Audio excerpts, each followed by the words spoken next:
of their game. You know, it's Oh, kind yeah. of hard to Yeah. measure Yeah, up against. Physique are killer. Hey everyone, of course, talking about Skullfest. True. Right? Last year's Skullfest. We're talking about. Yeah. Yep, 2024, Talking about Meanwhile. the best fest. Who's playing this year? Do we know yet? We haven't announced it, but Don't know. Okay. you know, we're making our list and checking it twice. Then we'll see who's allowed into this godforsaken country and cross our fingers, hope for the best. Hey everyone, how you all doing? It's Friday night again, episode 107. What you're listening to? It's going to be a great show. Got a great panel. I can't wait to see everyone's picks. It's going to be exciting. It's always exciting. 4 punks, 20 records, about 2 hours. Sit yourself down, relax, have some milk. It's going to be a good time. Rachel, how you doing? Let's see you again. Hey, all right. It's me. It's you. I'm sitting in Bill's spot today in the record shelf straight on area. Nice. John, thanks for coming on. It's good to see you again. Oh yeah. Happy to be here. Me too. You know, and all that. Last time you had COVID, right? When you were on. Yeah, I believe that. That sounds about right. But it sounds like I persisted. That's happened to quite a few people, I think. Yeah. Including Luckily, it's online and not in the other versions of reality that we sometimes share. Right. All right, let's do the old like and subscribe, which is always appreciated. There you go. Like and subscribe. Wow. Do us a favor. Help us out a little bit. Doesn't take anything. Do that. It seems reasonable to like and subscribe. Not too much. It doesn't cost nothing. It can't hurt. Can't. Yeah. All right, let's see if anybody is here. Of course, there's people here. Here we go. So, yeah, let's get going, shall we? For people who haven't seen this show before, we're passionate fans of like punk and other kinds of music too. We love talking about records. We're not music critics. Well, some of us are who come on the show. Well, I don't know about today's lineup, but I'm certainly not a professional like music critic. I love talking about records. I love talking about punk. And we're going to have a great time talking about 20 records. So shall we get going? Let's do it. Yeah. Cheers. Oh, that looks.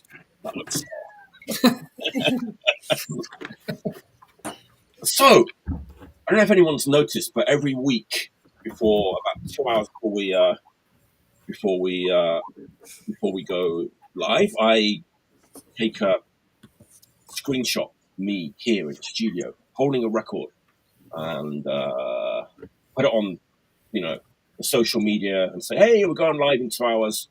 Tune in, check us out. But the thing is that the record that I show is never one of my picks, right? So I've had a few complaints about that. It's like, well, you showed like this, the lip cream record. You never talked about it. But Today's the day. okay, so I'm bowing into peer pressure a little bit. Maybe I, yeah. So last week, especially last week, I got a lot of comments about, oh man, you showed that record and like you never talked about it. So I'm going to do it this week. I'm going to do it this week. Can anybody remember what it was? The last week's screenshot.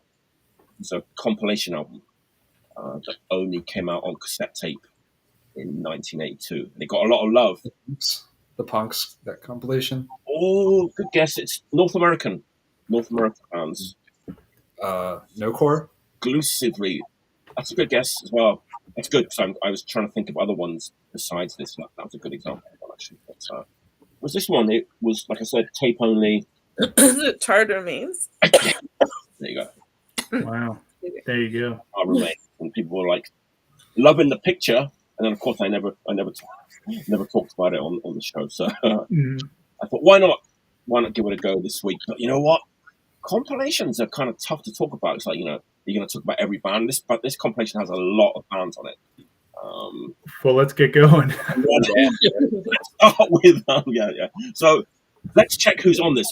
We can do it like real quick. You know, it's, yeah. I saw Rebel Truth. Void, Huskadoo, 5051, Rebel Truth, Personality Crisis, Sin 34, Violent Apathy, Misguided, Dogs of War, Articles of Faith, The Kreutzen, 00, District Tradition, Toxic Reasons, and UXB. Not that UXB, a different UXB. That's UXB. Yeah. UXB. Yeah. So yeah, a lot of bands. 1982. You could say that like the songs on this record like are not the band's like best material, but like overall as a like 1982 like American or North American hardcore sampler, it doesn't get like much better than this. I want to say. You know? Wasn't it? Doesn't that have some like who reissued that? Was it Radio Raheem? Yeah. Yeah. I think the dude who what label was it on originally? The very first thing was its version sound. Okay. Another label did it too, like at the same time. I don't remember who that was, but it's kind of amazing that it was just a tape only at the time. Yeah. Right? I don't know. Does it have a book? Oh yeah. Does Radio Raheem always. I know it's got one of those thick, wide sleeves. Probably has like a book and a sticker and a old 9 yards. They do it properly. This is how we want these things to be done. They do great job. I feel like this record. I don't have it anymore. I sold it a few years ago for some reason, and I wish I kept it. But I feel like when did this come out? In 2014, maybe. Reissue was 2014. Yeah. I don't know how I remember that, but I feel like that came out kind of like peak reissue era in my brain, at least, where like if it wasn't reissued, it was about to be reissued. Okay. On a number of labels, but that was really cool when that came out. I feel like that was kind of before it got reissue fatigue. Right. Yeah. Like we said, Radio Raheem always do an amazing job, and it does kind of blow my mind that this was only a cassette tape back in the day. So instead of like going through every band like in depth, I've picked my favorite three from this. Top three, my favorite three from this compilation. I've got a bit of a story about like one of the bands.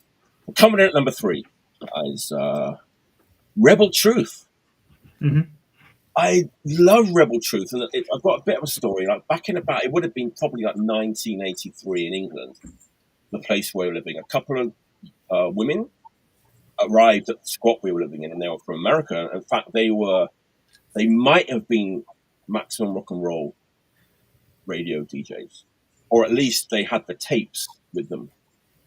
They had like that they'd taped or got from, I don't know how they had them, but like it was so exciting. I remember like sitting in this room, they were like, "Hey guys, you want to hear some American like punk?" We hadn't heard too much of it right at that time, so they put these tapes in, and we were kind of blown away. And of course, we dubbed the tapes. But the thing is, like, they didn't always announce like the name of the band. Of course. Right, and then so there'd be like 5 or 6 songs that you'd listen to, and they're all kind of like they segued into each other. And at the end, right, it might have been Kenny Chaos who was the DJ. Is that possible? 1983. Your guess is as good as mine. That sounds like a punk name. 100%. That's a punk name. It's definitely a punk name. It's not the kind of thing Kenny Chaos would play, though. But I remember it so like exciting and glamorous with like this dude from San Francisco, like a radio DJ. So, hey guys, that was Rebel Truth, and a cut from their latest 7-inch, and this kind of thing. We're like, wow, this is amazing. And so Rebel Truth was one of the bands that they played, and they said the name of, and I really loved this. And they played like 2 versions of a song called the Child Host a Parasite or something like that. Yeah. That song. And we loved that song. That song isn't on here. I think that band is kind of underrated. I don't know what. For sure. Just 1 7-inch? Is that all? I think so. Is it a normal 7-inch or? It's a normal 7-inch. It's the one. Define normal. It's just got like an RT on the cover. It's plastic. Yeah. The peace sign or the yin. The peace sign. Yeah. But I anyway, ripped that off on a record once. loved Rebel Truth. Mhm. Amazing. Number 2, Articles of Faith. They have like the most songs on this record. Not their best material, but it's still like better than like most bands. They have their sound kind of going on already. And my favorite band is probably a controversial pick. The only like Canadian band on the record, Personality Crisis. I love Personality Crisis. I think that's my favorite Canadian full-length punk record. But it's nice to have like more Personality Crisis that isn't the LP. Yeah. And the songs are just as good as the songs on the LP, and I love Personality Crisis. So. Hey, Mike, where did you get that? Did you get it from Disc Union? I did actually, yeah. How much was that when you found that in the used bin? Just out of curiosity. It was, I want to say it was about 2,000 yen, something like that. It's a good deal. I mean, I think that's worth it. I was curious if it would be like, a crazy 500 yen. Oh no, this is something not 500 yen bin territory, right? I think 2,000 yen is a pretty good deal for this record. I feel like it goes for a little bit more now in the US. I think I saw a copy at a store somewhat recently, and it was more expensive than I would have thought, like $40 or something. A lot of those Radio Raheem ones are, I guess, just because they're so well done. Maybe people are just holding on to them, but every time they come through my store, they're always like, if I were not to look them up, I would guess $15-20 at the most, and they're always like $30 or $40. Yeah, it's kind of pretty cool that they seem to retain their initial retail value. It seems like at least a lot of them do. Yeah, for now, the punk bubble is about to burst. The one Radio Raheem, the one that took me the longest to get, so I didn't get it when it came out, was the Sacrilege one. The Sacrilege one, you said? Oh, I thought you said Saccharine Trust. You were breaking up a little bit there. I was like, New York Sacrilege. Oh, yeah. Okay. Like, with future members of Warzone and Venom band, right? Victor Venom. Yes, yeah. Mm-hmm.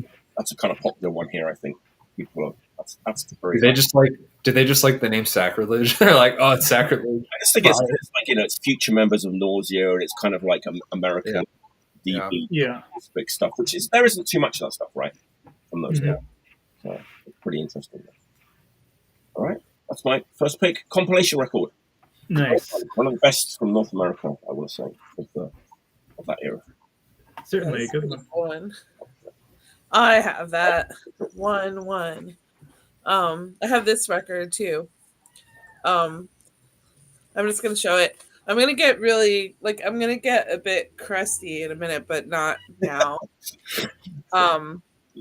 This is a band that basically has just become active again after the pandemic and is about to put out their maybe 20-something album. Is coming out in the spring. This is their last album. Whoa. Oh, yeah. The X. 27 Passports. And I mean, what's to say about the X? They've been around for like 40 years. And this record is just as good as like any of their other records. It's fucking amazing. And they're always like trying different things and still retaining like a distinct personality that they've had since the very beginning. Different members. I don't know. I just love it. It's like I don't know, it's rhythmic and it's spare and it has this like hypnotic quality that's almost a little like krautrocky.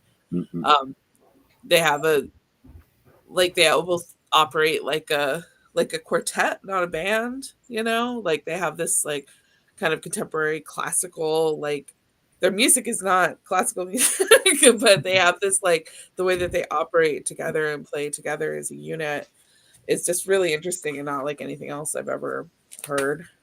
And it comes with a big ass booklet, which is like 99% photos taken by Andy Moore. Yeah. And I didn't realize their new singer has now been in the band for like 16 years now.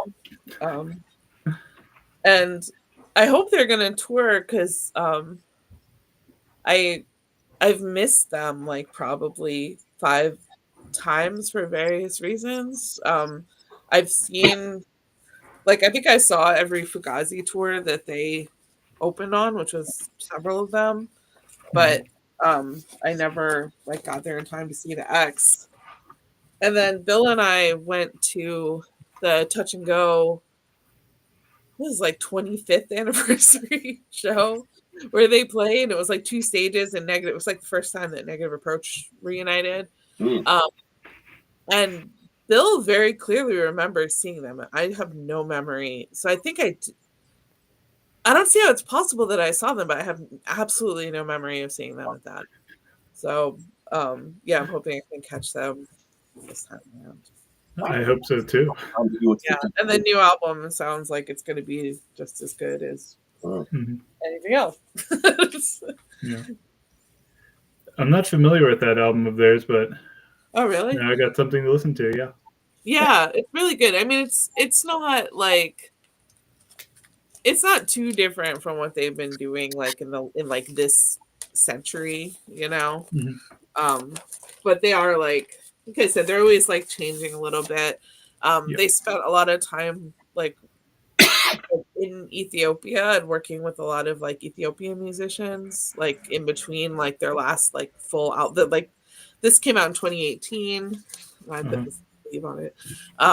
And I think in 2010 was their album before that. But in between that, they're doing all of these like collaborations with a lot of like Ethiopian artists. Yeah. I'm sure influence from that. And they're like Rachel, and stuff. You said they have 20 albums, or that's their 20th album? 20 something. It's more than 20. I don't know exactly how many. Imagine being in a band that has 20 albums. I know. No. Like that kind of band. I mean, they're kind of considered to be crass. You know, they're kind of they were around at that time, right? Playing with crass and yeah, I would say they played with crass, and there was a whole Dutch scene in like Wormer, with like God, I can't remember the name of anything right now. What's that band with the big yellow triangle, the big red triangle on the record? They're Maoists. You know what I'm talking about. Seeing Red? Destroy the Entertainment is the name of their album. Well, He built to like yell from the other room. Let's go in the comments. How was that? It's a record I've thought about showing. Anyway, there was a whole like kind of anarcho punk scene in Wormer in Holland that the X were part of. God, it's gonna bug me forever what the name of that band is. It'll come to you. Say it out loud when you. All right. Yeah. Oh, and hi, Leanne. By the way, I love you, Leanne. Also, hello, Leanne. Leanne is good. But yeah, there was like a whole like super DIY anarcho kind of scene, and then so the X like they have 2 original members at this point. I think Katerina was in it from the beginning, and Terry, the guitarist, was in it from the beginning.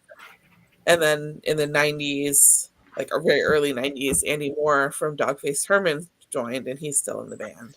And then they got a different singer like in the last in 2010. So like 15 years ago. Guys, he's been producing like that guy King A Sober from Ghana. Like he collaborated on his record too. Yeah. Pretty wild. Yeah, and Andy Moore has an amazing like online radio show. He did this one that was like the roots of the Dog-Faced Hermans and like all of their influences. It was like Thatcher on Acid, all these bands like that. And then he'll do things about like Dominican like dance music and just like a million different things that like he has like unbelievable taste in everything. That sounds right up my alley. Incredible. Yeah. Beautiful. All right. Gotta respect the X. All right. And by all accounts, they're amazing live. I believe What's their best? What would you say their best record is? Because I know very little of them. Like if I need to not listen to a single record by them, I just heard them in passing. Yeah. I mean, do you want, it depends on what you want. Like if you want more punk rock stuff, their earlier records. I really like, they did this series of 7-inches that were all like the 2 point whatever. Like those were really good. That like all together they form like one album. That gives you kind of an overview. It's kind of the transition between where they were kind of like still anarcho punky and kind of folky and kind of moving into this more like whatever they're doing now, which is just their own thing. I think that's kind of a good place to start. Is just listen to all those. Are these 80s releases or later on from the 90s, the early 90s, I think. Yeah. Big discography. Yeah. Yeah, I think I've maybe only heard 2.5 records of theirs. Yeah, it's intimidating. Yeah. Like people talk about, or I don't know. I've heard multiple people mention that they don't know where to start with Iron Maiden because they have too many records, you know. And I don't think they have 20 records or no, it's like 20 of these. They might. Yeah. Right now, yeah. Like 15, right? Start at the beginning. And see Yeah, start with the first one. Well, And people then want to be instant. They want to be instant experts and instant fans. Yeah. So they want to Kind skip of in the fall. Oh, that's Oh, even. yeah. or The Cure, right? Yeah.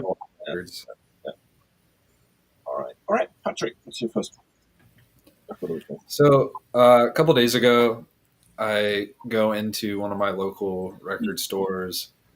It's not a punk store. It's not Vinyl Conflict, and I go up to the they have a counter at the back where they put like some of the wall records, and sometimes they have records on there that I don't even think are really wall records, like reissue of something that's $40. Just Plan 9. Yeah. So I hadn't been in there in a while, and it's funny because like they got a hardcore 7-inch collection, and like they had a really good one a couple years ago, but they had a similar collection of like early 80s, mostly somewhat regional records, and like maybe 8 months ago, and nothing that crazy, just like a lot of Virginia stuff and some new wave records. And it's funny now because like I feel like I get the impression that, not counting the internet like eBay and stuff like that, where Euros will just like buy up all the records easily with their stronger currency, but like I get the impression these days where like old hardcore records from the early 80s or even like 70s punk records will show up, and we're kind of like almost past that era, at least like in my immediate surroundings, where people either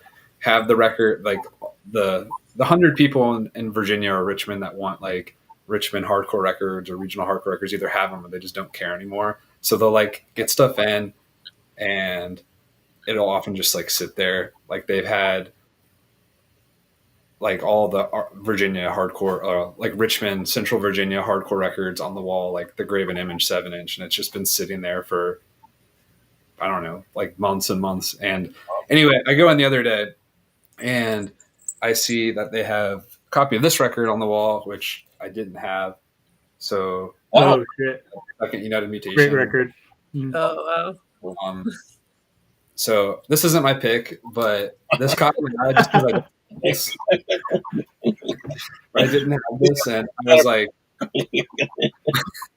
one of the buyers was there, and like everything so far back, I asked him how much it was, and he told me, and it was like a good price, like under what it goes for online these days. And I was like, oh, I'll take that. Like, I'll buy that. And then he was like, oh, if you're interested in the White Cross 7-inch, like, I might be able to do something about that because it's been sitting for a while. And I was like, yeah, that's been here for like 8 months. So he pulls this down for me, and I don't know. Do you guys, so White Cross, fascist, an inch. He pulls this down for me because I asked him, like, is it the first press or the second press? I think they're the same thing. I don't think there's really a difference other than just the picture on the inner sleeve. So I always thought that there's probably one vinyl pressing, or maybe it is truly a repressing. But the only noticeable difference on this record from the first and the second version is just the live pick that's on the inside of the record. So this is the first press. Nice. Kind of a bad photo, like pretty zoomed out, like dark. You're not really seeing much here. But I didn't have this one. I just had the other one. So me being kind of that guy, I was like, yeah, I'll take a look at it. And we start talking about this band because the buyer that was there, he's an older guy. And he was like, oh yeah. He was like, yeah, the record's signed too by the singer. And I was like, yeah, that's what I figured. Cause I noticed months prior that it said like on the poly bag that it's like signed by Crispy, and it was way too much money. But anyway, he was like, yeah, it's like, it didn't say that anymore. And he was like, yeah, he just like signed it for somebody, some local girl, like back in the day. And it's just on the inner sleeve. And we start talking about this band a little bit. And I don't know how, like, if you guys are like, how familiar you are with White Cross, but at least to me, they've always been kind of like that local band, less mysterious now, but they always had that aura kind of mystery. I mean, the cover is very bizarre, and I think somebody wrote something online about like what it was a few years back. I can't really remember, but it's like a toy or something, some like stretchy toy. I think that I think Crispy took the photo. But this is like one of those bands where they were around for a few years back in the 80s. I wasn't there, obviously, but then they just kind of vanished. They disappeared and just became like later on local legends to people getting hardcore in the 90s or the 2000s.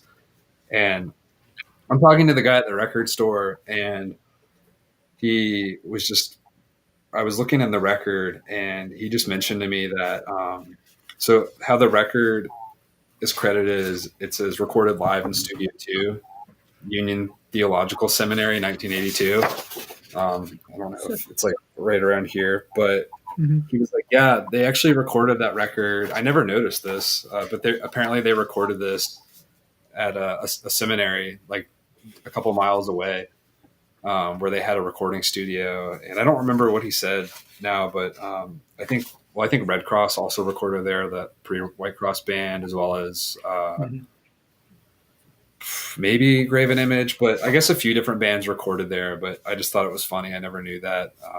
I'm sure some others do, that they recorded this raw like live intense hardcore record in 1982, basically at a seminary, like in the basement at night. Yeah, I wonder why the seminary had a recording studio. Like, were the seminary recording things? Oh yeah, so I guess they would record. He mentioned that because I asked him the same thing. I guess I don't think I think it's around, but not quite the same, and I don't really know why. I didn't look it up, but I guess they would record like chanting, like Gregorian chants. yeah, they would record like religious chanting recordings or something like that.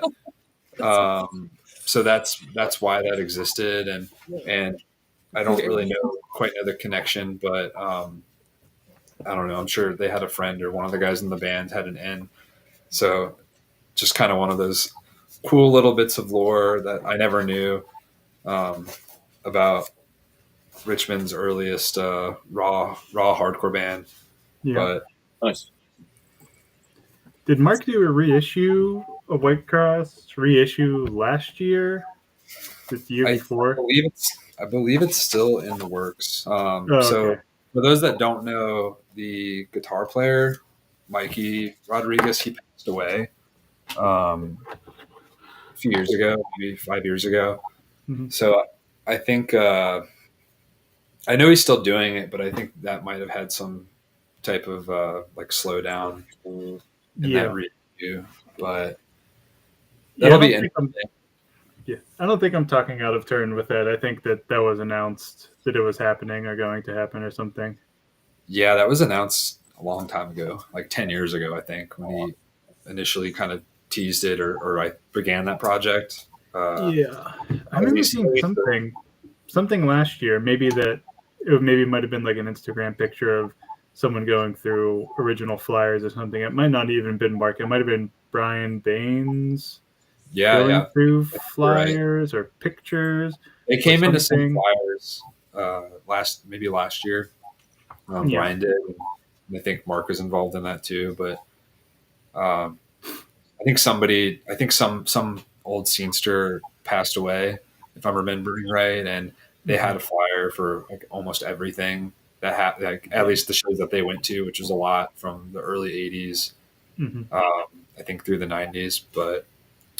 Yeah, I don't know. We'll see. After that one comes out, when it eventually does, I feel like I know there's a couple other interesting things in the works for like old obscure Richmond bands, but I feel like almost everything that anybody really knows or cares about, even just a little bit, like I mean, White Cross is probably the most known or like popular Richmond hardcore band from back then. Do you guys know this one? This is another one that I picked up along with those other two. I know the name, but I can't recall any recorded sound associated with it. What is it? I can't read it. Malice. This is another Richmond band from more of the mid '80s, a couple years after White Cross, but this is another one that used to see for like $1. Like no one cares. I mean, this is probably like a $10 record nowadays, but it's like a record that came out on, I think, their own label. But anyway, you often see this is like one of those other records from Richmond that you used to see all the time, and definitely less loved. It's not as good as White Cross. It's definitely more of like the mid '80s, but worth getting. You can find it for like $5, which you keep might. That in mind. That's a great story about that recording. Cool. Yeah, that is interesting. Yeah, I'd love to hear some of those chants. Maybe we should have put them on the record. Chanting box set. Yeah, there you go. I agree. All right, John, what's your first pick? What you got? My first pick is a little record, and it's also a compilation. Oh, interesting. Little record compilation. I know, a bizarre one, but new wave rock and roll. Get behind it before it gets past you. Look at that. Does anyone know this one? No, but I want to. Before. Yeah, but I don't remember it. It's unassuming looking. I really like the design of it. It's also a gatefold. That's a cool looking record. Yeah, I found this at the flea market that I go to pretty often, and I was really surprised when I opened it up. It is 2 records, Sire Records, and it is the Dead Boys, the Talking Heads. What do we got? The Saints and Richard Hell and the Voidoids. But this is like a promotional record, obviously, or maybe not obviously, but I think they're only promotional. It is a classic style Sire, not a big hole, but it does say promo on the other side, wherever it is. I love the Sire center label. Me too. It's classic. I've been a big fan. It's so simple looking and record company-ish looking, but I always love the color on those. Me too. I know. I like go to the flea market when it's warm out as often as possible, and you see so many like your Madonnas or whatever, but every time I see a Sire, I'm just like, could it be something I actually want? And it almost never is, except for this one. But it's awesome. Definitely whoever had it, they listened to the Saints side more than anything. It's like the loudest, like most like crackly, hard to hear. And then like I'm pretty mid on the Talking Heads, but there's like one of these things is not like the other, and that's definitely the Talking Heads. But I've gotten a lot of life out of this. I mean, I know some people hate little records. I only call them little records because it's people come into the record store all the time, and old people sometimes just call them little records, and I think it's so hilarious that I've now adopted it. The little ones, yeah. But that, and always when you go to a record store, the 7 inches are the last thing that anybody cares about buying for your average record fan. But there's not a bad song here. Saint Stranded, Erotic Neurotic, Richard Hell, we got Blank Generation, Betrayal Takes Two, Talking Heads, Uh-Oh, Love Comes to Town, Don't Worry About Government, and Dead Boys, All This and More, and Sonic Reducer. And this was like... If you had a record label and that was your sort of roster, you'd be quite happy with this stuff, wouldn't you? And it's like crazy to think that you're not even mentioning the Ramones, and that is like this era, which the Saints are immediately... See if you can see that. Compared to, but it's cool. There's like the little write-ups for everybody in this little thing. I have no idea if this is an expensive or cheap record out in the world.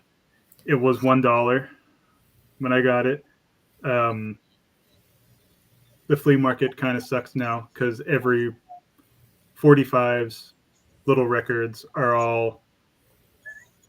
There's a bunch of people like DJs from Pittsburgh that go there. They get there as the sun is coming up and go through everything, so you don't really find too much. But they're just looking for like Northern Soul records to flip, and then whatever for themselves for trading. But LPs are all like, people want $20 for a scratched up classic rock crap record. I mean, I still find stuff every once in a while, but this is by far, I think, the best thing I've found at the flea market in my time. Yeah, records are back. You know, that means they all cost. I've heard records are back.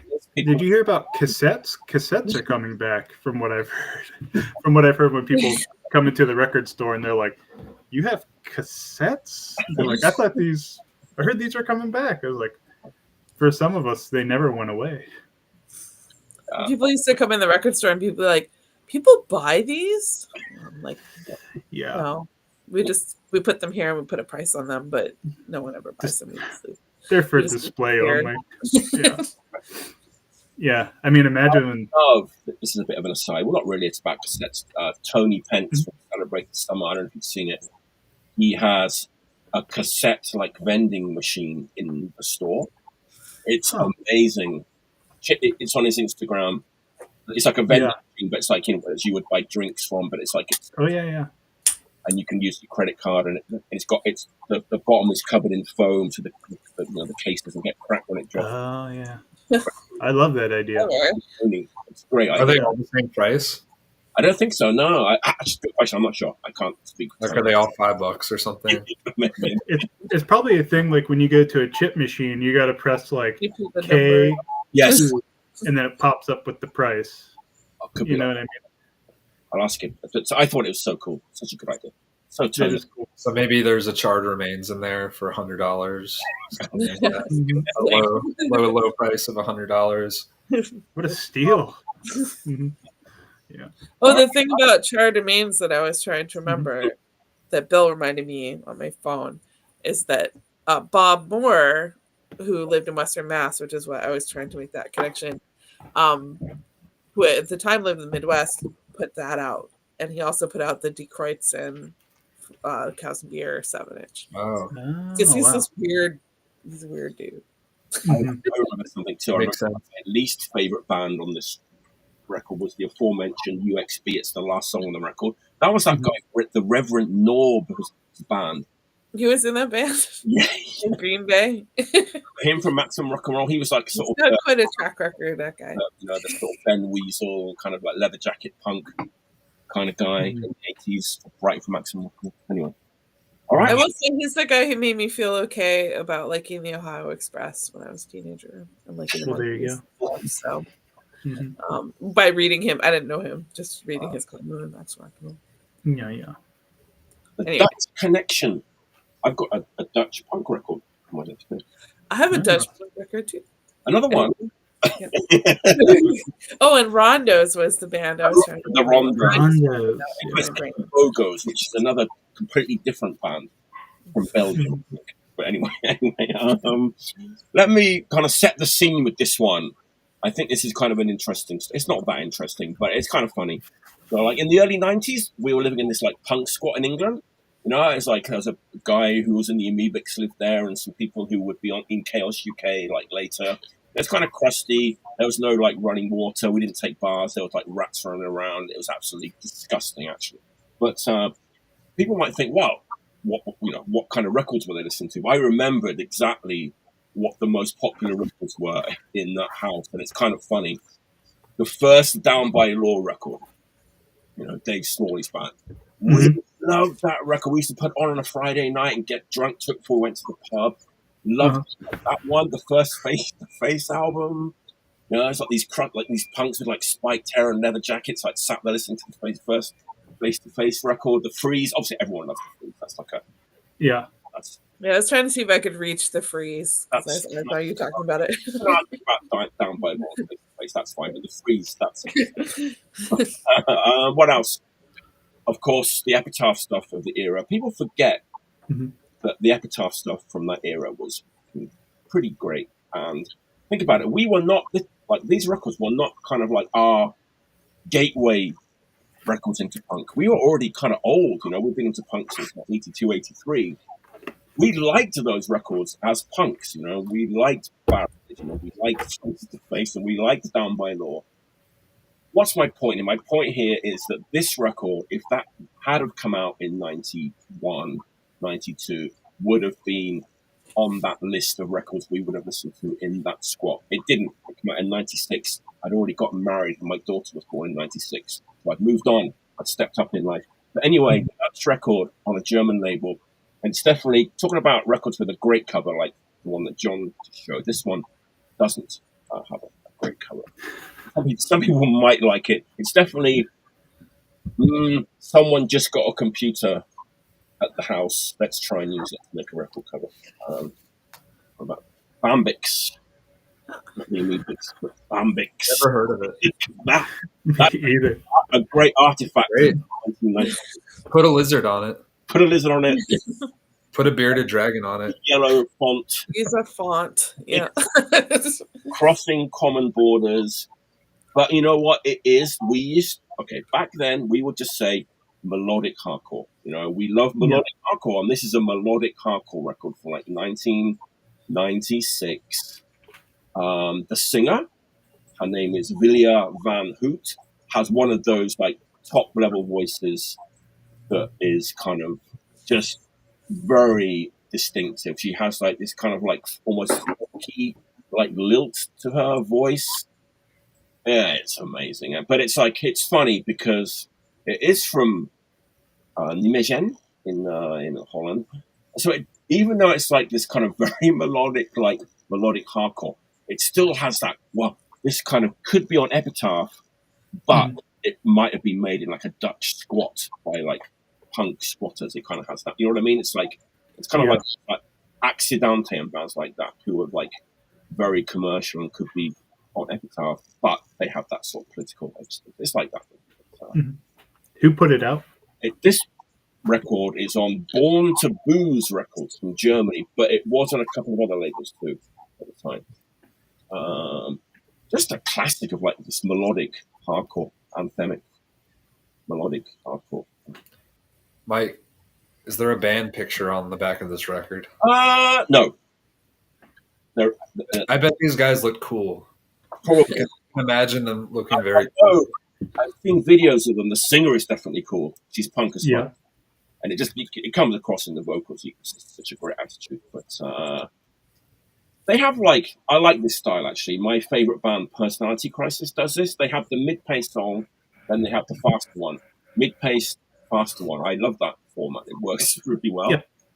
You know what I mean? And it's like the fast ones have, you can call it the B beat, which is like the Bad Religion beat, or the E beat, the Epitaph beat. I call it the S beat, which is snuff. Oh yeah. That, you know what I mean? That thing that later became so overused later down the road on Epitaph and in fact, Yeah. about that fast beat, right? I know the one. What do Absolutely. you call the SB?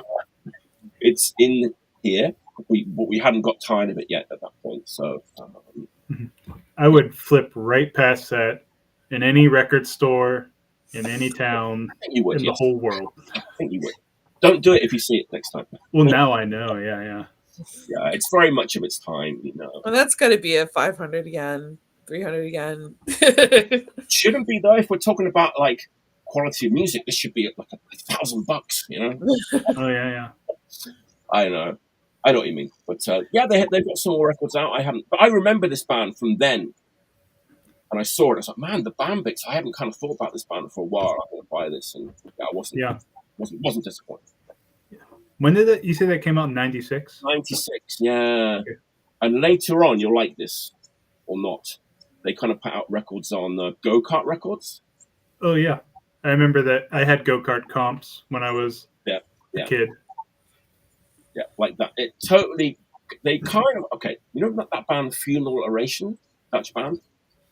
We loved that band. Right? They Not a fan. followed the same path. At the end of their career, they were on Hopeless Records, right, and putting out sort of these melodic hardcore, like almost pop records on Hopeless Records. Same era, you know, like 95, 96.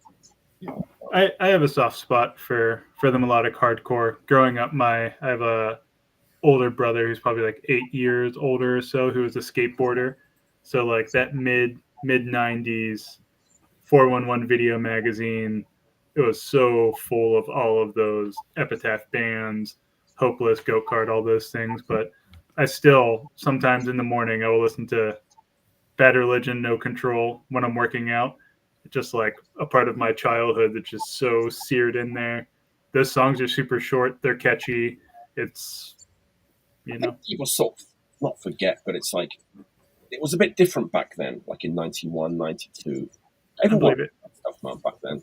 Punks of all ages. And we flew to Berlin from England to see like NoFX and like Bad Religion, you know. We I believe it. Yeah. Daniel just told me on checking out Bambix, by the way. Okay. Like, do you have any NoFX records behind you? I don't. I have Bad Religion records in the house, but they're not within my grasp. I don't have any. I might be able to reach a Bad Religion record. I want to get back to that. Was it Two Heaves and a Bean or whatever it's called? I want to White Trash, Two Heaves and a Bean. Yeah. It's like if South Park was a band. That is absolutely right. Yeah. Maybe early South Park. Yeah. To give them a little I just want to kind of make sure that people understand that like Bambix is not like NoFX. I was going to guess NoFX when you were leading up to it in the beginning. That was my one takeaway: is Bambix equal or lesser to NoFX. Great stuff. You can't help but like this stuff. I know. There you go. The Bambix better than the. I'm going to give it an honest chance. Right. Rachel, what's your next pick? Okay, so this is going to be like the opposite of a short, sharp shock. Long, blunt shock. There's notes. So the other, I had to form. I'm making like a thesis statement here. So, a few shows ago, I heard something that upset me. I forget who said it. I don't hold it against them personally, but they said back then, like in, let's say like the 90s, nobody was listening to Swedish hardcore, Japanese hardcore, except in Minneapolis and Portland. And when people say that, I know what bands are thinking of. And so we're just gonna do a little history lesson here. Nice. There's a few records I'm gonna show before I get to my actual record. And I'm also gonna show this piece of paper. because I don't have any records by this band. I'm a little embarrassed to say. Okay. So we're going to start in Lynn, Massachusetts. I drew this. Disrupt.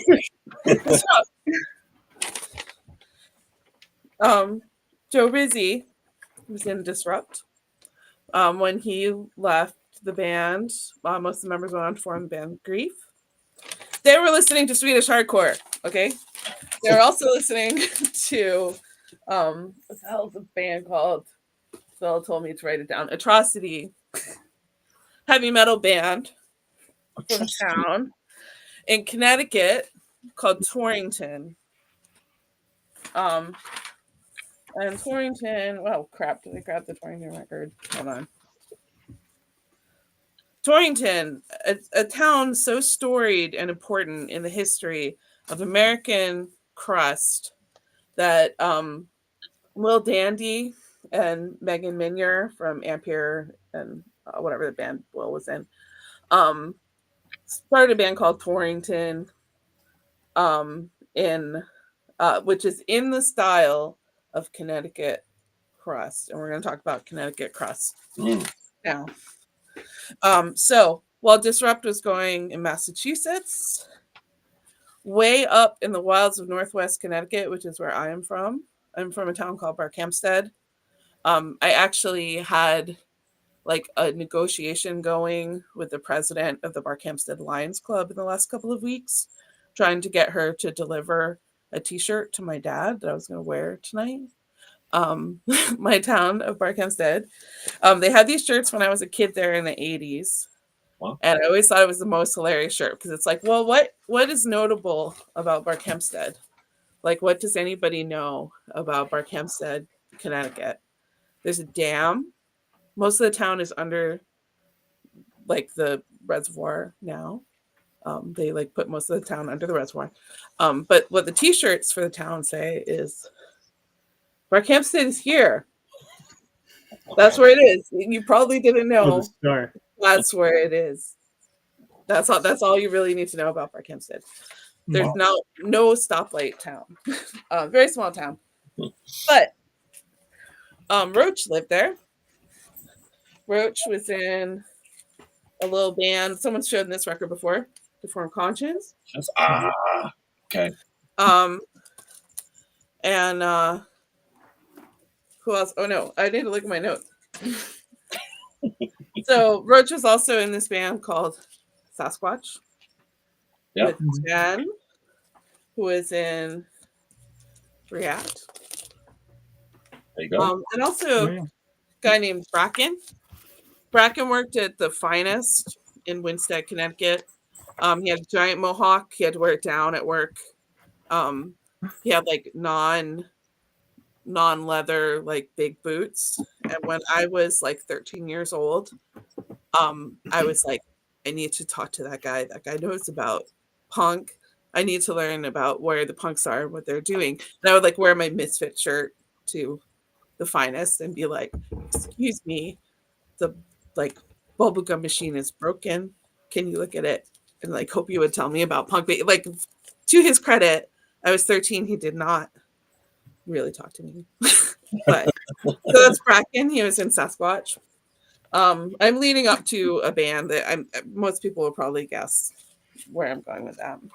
And let's see. Not forget anything. So a common thread also in all of these bands is Pete, the drummer of almost all of these bands. He was in Sasquatch. I think he was in Sasquatch. Maybe he wasn't. There's a band called Bastardized that didn't put out any records that had a bunch of the same people in it. Roach lived in Riverton, which is a little part of, it's like a village in Barkhamsted. And he worked at the trout hatchery. And his job was masturbating trouts so that they would spawn. And I just want to throw, this band is not directly connected to any of those bands, but I just want to talk about another oppressive system, who are all Connecticut people who moved to Philly and started a band. including Steve Mangione. I was gonna say yes, yeah. And most like other people for Nightfall. So yeah, and Deformed Conscience was Roach, Pete, Hoss. Hoss was in a band that I have shown before on this show, React. I already talked about them, React. And they did a split with Spasm 151, who have also been on this show. So where this is all swirling around to converge at is a band that probably, first of all, so also somebody recently on Facebook that I saw someone posted a Deformed Conscience record, and someone was like, "Oh, that Minneapolis crust." Deformed Conscience are from Torrington. Torrington was like the big city near Barkhamsted. It was like, you know, like they had a stoplight. They had like some parking lots you could hang out in. But in any case, this band formed in Connecticut with Joe Bracken, John Krupa, who is my hairdresser's son, and Pete. And they put out this record. It's State of Fear. Nice. I had no idea it was going this way. This is where like all of this stuff that everybody's into, all this like the modern era of crust, I would say arguably goes crust D-beat, whatever you want to call it, goes back to State of Fear. They were listening to Swedish hardcore in Connecticut. So and then basically everybody except for Pete moved to Minneapolis. Okay. And they're gonna put out this record, which is my actual pick. Wait, Rachel, are you claiming State of Fear is a Connecticut band? Yes. They're 100% a Connecticut band, except for the drummer. So like, I'm saying like tragedy, from Connecticut. This diver is fucked. Fuck him and his stupid blowgun. It's I can swear now, right? Yeah, screw this guy and his spear gun. He's being eaten by a shark. This record is great. This DBD kind of stuff can get really boring, but these guys knew how to do it. I was just gonna say, do it right, a catchy area of expertise. But even I like that record. That's yeah. Mike likes this one. All the records are good. So, State of Fear. Thus concludes my argument. I think I showed everything I wanted to show. Honestly, that kind of blew my mind. I didn't know that. Yep. Me neither. We're all becoming learned now. Everyone should get the Torrington 7-inch. It's really cheap and it's really good, and and React too. I've sung the praises of React before, but yeah, this Torrington record is really, really good, and it's just like that archetypal like 90s like man and a woman singing like DB crust thing. Oh yeah. So yes. So is your pick the 7-inch, that State of Fear 7-inch, or is it the LP? Is the LP, okay. Even though it doesn't have Pete on it. I've never heard that. Never picked it up. Never listened to it. Oh really? The LP? Yeah, I've never heard that one. Even I like it. I think you would like it. No, I'm gonna check it out. Even Mike likes it. If you didn't like it, but you know, there's also a discography if you like. Yeah. This guy's skull on it. Skull. I think I just have that. I just have those 2 7-inches from them. I have the the Squalor. Wallow and Squalor, yeah. Yeah, and maybe the one you showed. I forget. Yeah, that one's just called State of Fear. Yeah, they're sick though. That was quite a tale. What? Yeah, Night Theater is awesome. Yeah, Night Theater, X State of Fear, Connecticut. I'm not going to say they're from Connecticut, but Connecticut. You heard here. Oh, I forgot to mention Jay. Sorry. Nice. That was very educational. Yeah, it was. It's all like there's probably factual errors because it's just based on me and Bill's like terrible memories, but Bill did help me. Beautiful. Did they? I have one more question about that. Did they? like, did they put out any records, or like how long were they playing as like a Connecticut band?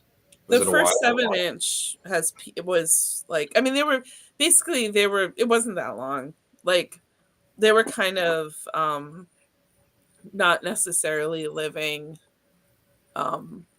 anywhere for a while, and they toured a ton, and they just kind of like landed in Minneapolis, it seems like. But that first 7-inch, I think, was recorded in Connecticut and has Pete, the drummer, who never left Connecticut. I mean, never, permanently left Connecticut. So yeah, I mean, I would say they were probably a Connecticut band for less than a year, but they're all from Connecticut. That's cool. I had no idea.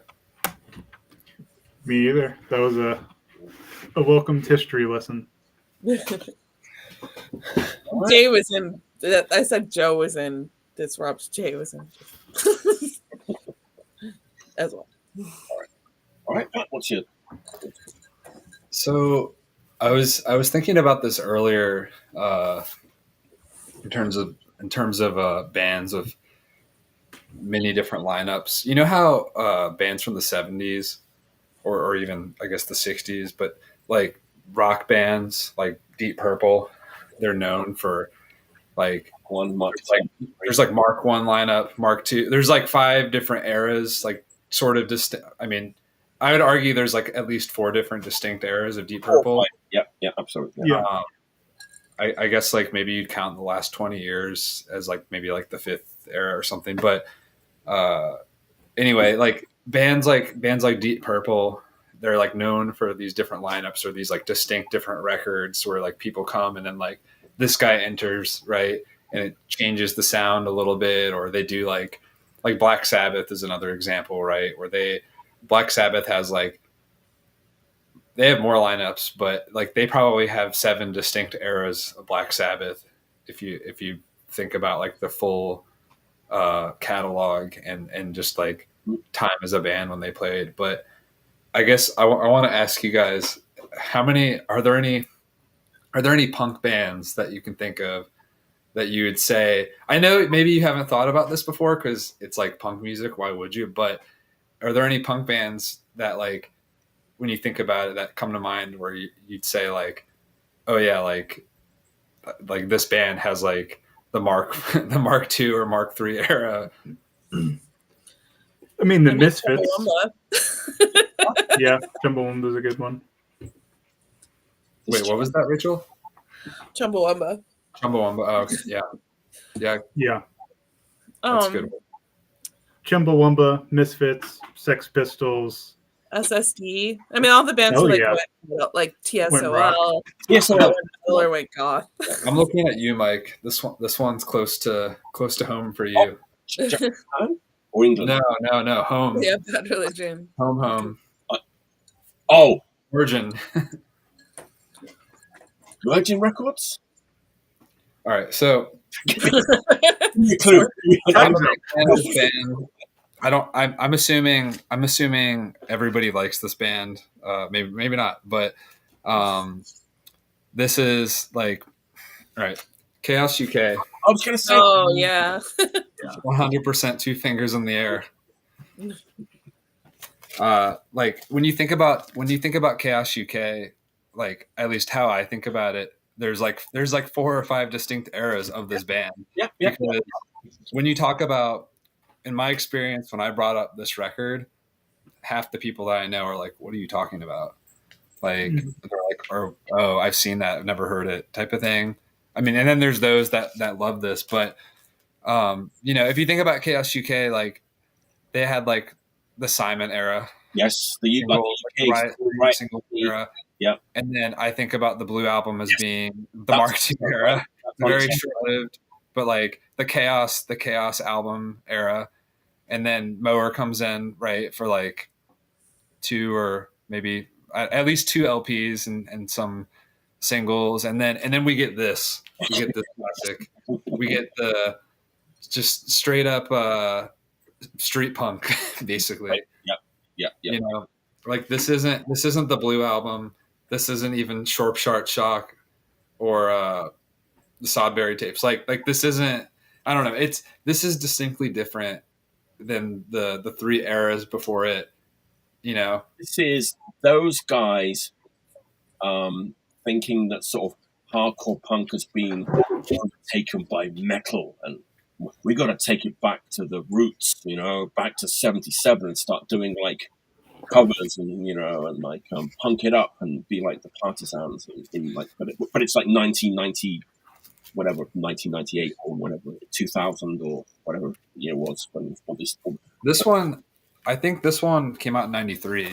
Okay, And I don't know this. So like, I don't want to say this is the best because I don't think I would say it's like, oh, this is the best. But I mean, this lineup, like we have Vic Venom from Nausea. You know, he's back again. He joins the band on second guitar, right? We got Devilman on drums. Yep. Did he play on? Was he there before this era? Because I didn't. That record. Do they have two drummers on that record? No, right? No. But this is drummers era too. When was that? Was that after or before? Just around that very vague era when they had like, my friend Phil Fudd, they call him on the records, but they had two drummers. Like in my own head, they were in this mode probably up until like the year 2000 when they got Miller back, and then that, to me, in my stupid brain, that's like Mark V Chaos UK, like to the end where it's like, oh, we're hardcore again. We're hardcore with Mower again. Better around that time when they started doing those 12-inch singles on vinyl Japan and stuff. Yeah, those are good. Yeah. The Compi 12-inch single, that one's really good, and I feel like no one knows about it. Song 2000 Eyes is one of the best Chaos UK songs. Yeah. Also, like, not to get too off topic with those, but I don't know if they were influenced by bands that they saw like when they were in Japan touring or what, but like the guitar sounds insane on some of those records. But anyway, I mean, this one, like, I like all their records, but there's something about like the Chaos UK maxi, like just EP, 12-inch EP, where like I feel like every song on here is just, you know, like almost like a punk, like bar rock banger, like Happy Spastic, Wall Street Crash, The Alcoholic, which is top three songs for me for this band, and it's like it sounds nothing like the you know, like the stuff from the 80s. It's tough to choose a favorite. I kind of do have. I thought I knew my favorite, then I was like, oh no, is it really? Because it's like it seems like it's the best, but then it's like it's patchy. They're all great. They're all great. It's so good, but like then it's like it's kind of patchy, you know, with the Chipping Sobry, you know, Bonfire Tapes isn't that great, and like, you know, I don't know. You don't think that one's that great? No, I think Short Sharp Shock and obviously the split with Extreme Noise Terror is like peak for me. Yeah. How about that split of Death Side? That Chaos UK side. Does anybody? I want to know if there's a human being out there that, like, when they hear the Chaos UK Death Side split, is there anybody out there that is like, that Death Side's good, but these Chaos UK tracks, like, it really does. I mean, it really does really accentuate the difference between bands at that point in time. It's just like it's almost like it's so jarring, actually. Yeah, I appreciate it now. I appreciate it now because, like, honestly, I assume they recorded that around the same time as this record, or like shortly after, because it sounds almost like the same recording going off of memory. But yeah, it's a little jarring to like get off some, maybe arguably the best Death Side recording. It would be okay if it like wasn't on the other side of a Death Side rocket. If it was like just and then you get songs like C-Rap. But I don't know if you guys noticed it, but there's a pretty cool, I don't know if you'd call it a hype sticker, but can you read that? So warning, something may offend. Contains lyrics that may offend. Wow. Pretty cool barcode, and this one also has a pretty neat, like, printed yeah, that is cool. inner sleeve with all the lyrics and stuff. But I don't know. I jam this. I jam this one a lot. Like I won't say it's my favorite era, but I find myself listening to like this record. I mean, even like that the side on the Death Side split, the Enough to Make You Sick with the Swazi on the cut. Like such an insane looking CD. I think that was like originally only a Japanese album, right? So, yeah, or CD only or whatever. Yeah.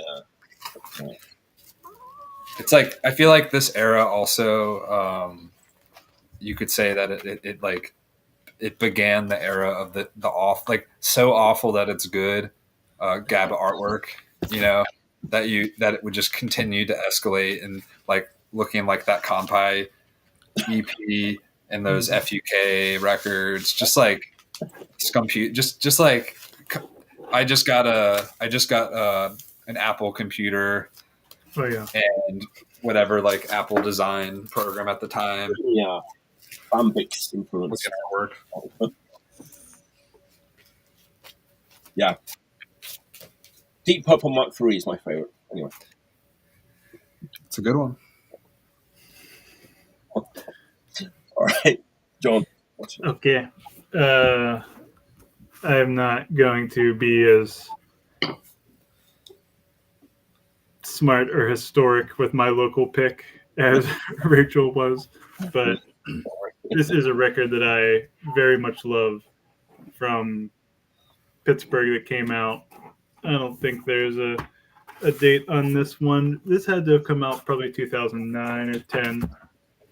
I'm also this whole time I just got home from work and my cat, Miss Bill, has been waiting for me and she just wants me to love her and hold her so much, but I'm doing something, so she's just like, she's over here being bad, she's over here being bad, she's chewing on records, she's knocking tapes over, but she's as good as it gets.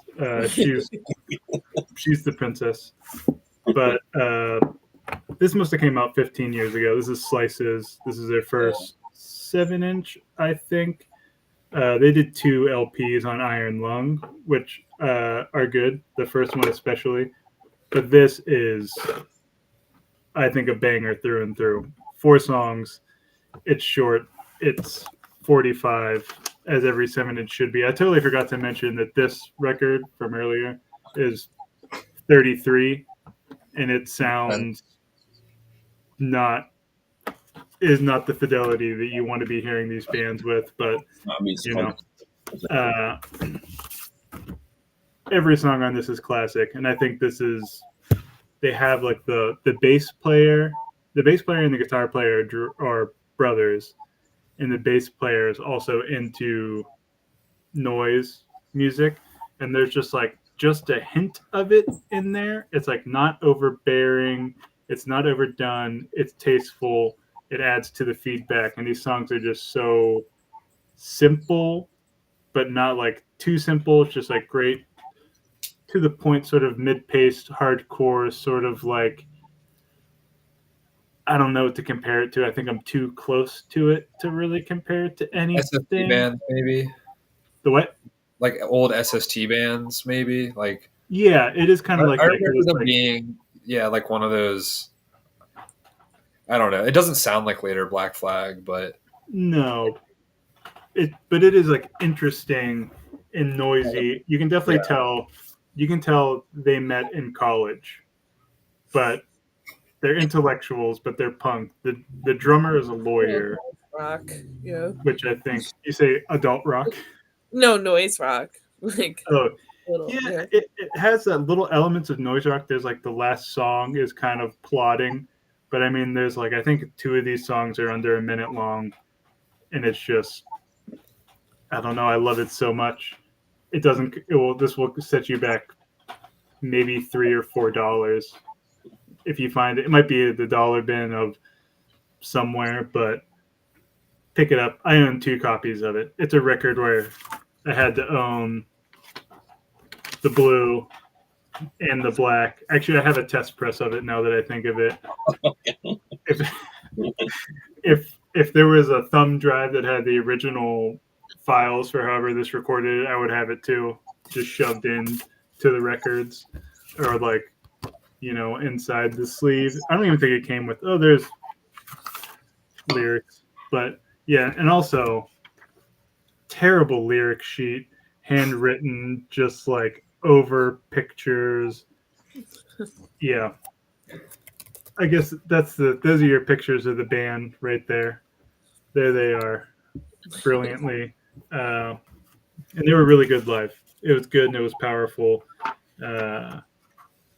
One thing that they did that I always love with music is just guitar turned the whole way up, plugged straight in, no tuner, no distortion pedal, just let it rip.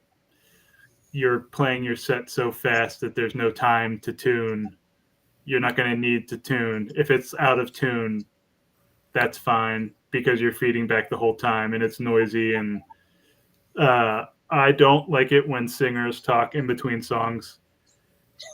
I just want to, yeah, it's a rare occasion, but this singer was good because he was very snarky. Just feedback in between. I don't need to know why you wrote anything ever personally. I'll wait until you're on. Actually, I don't care.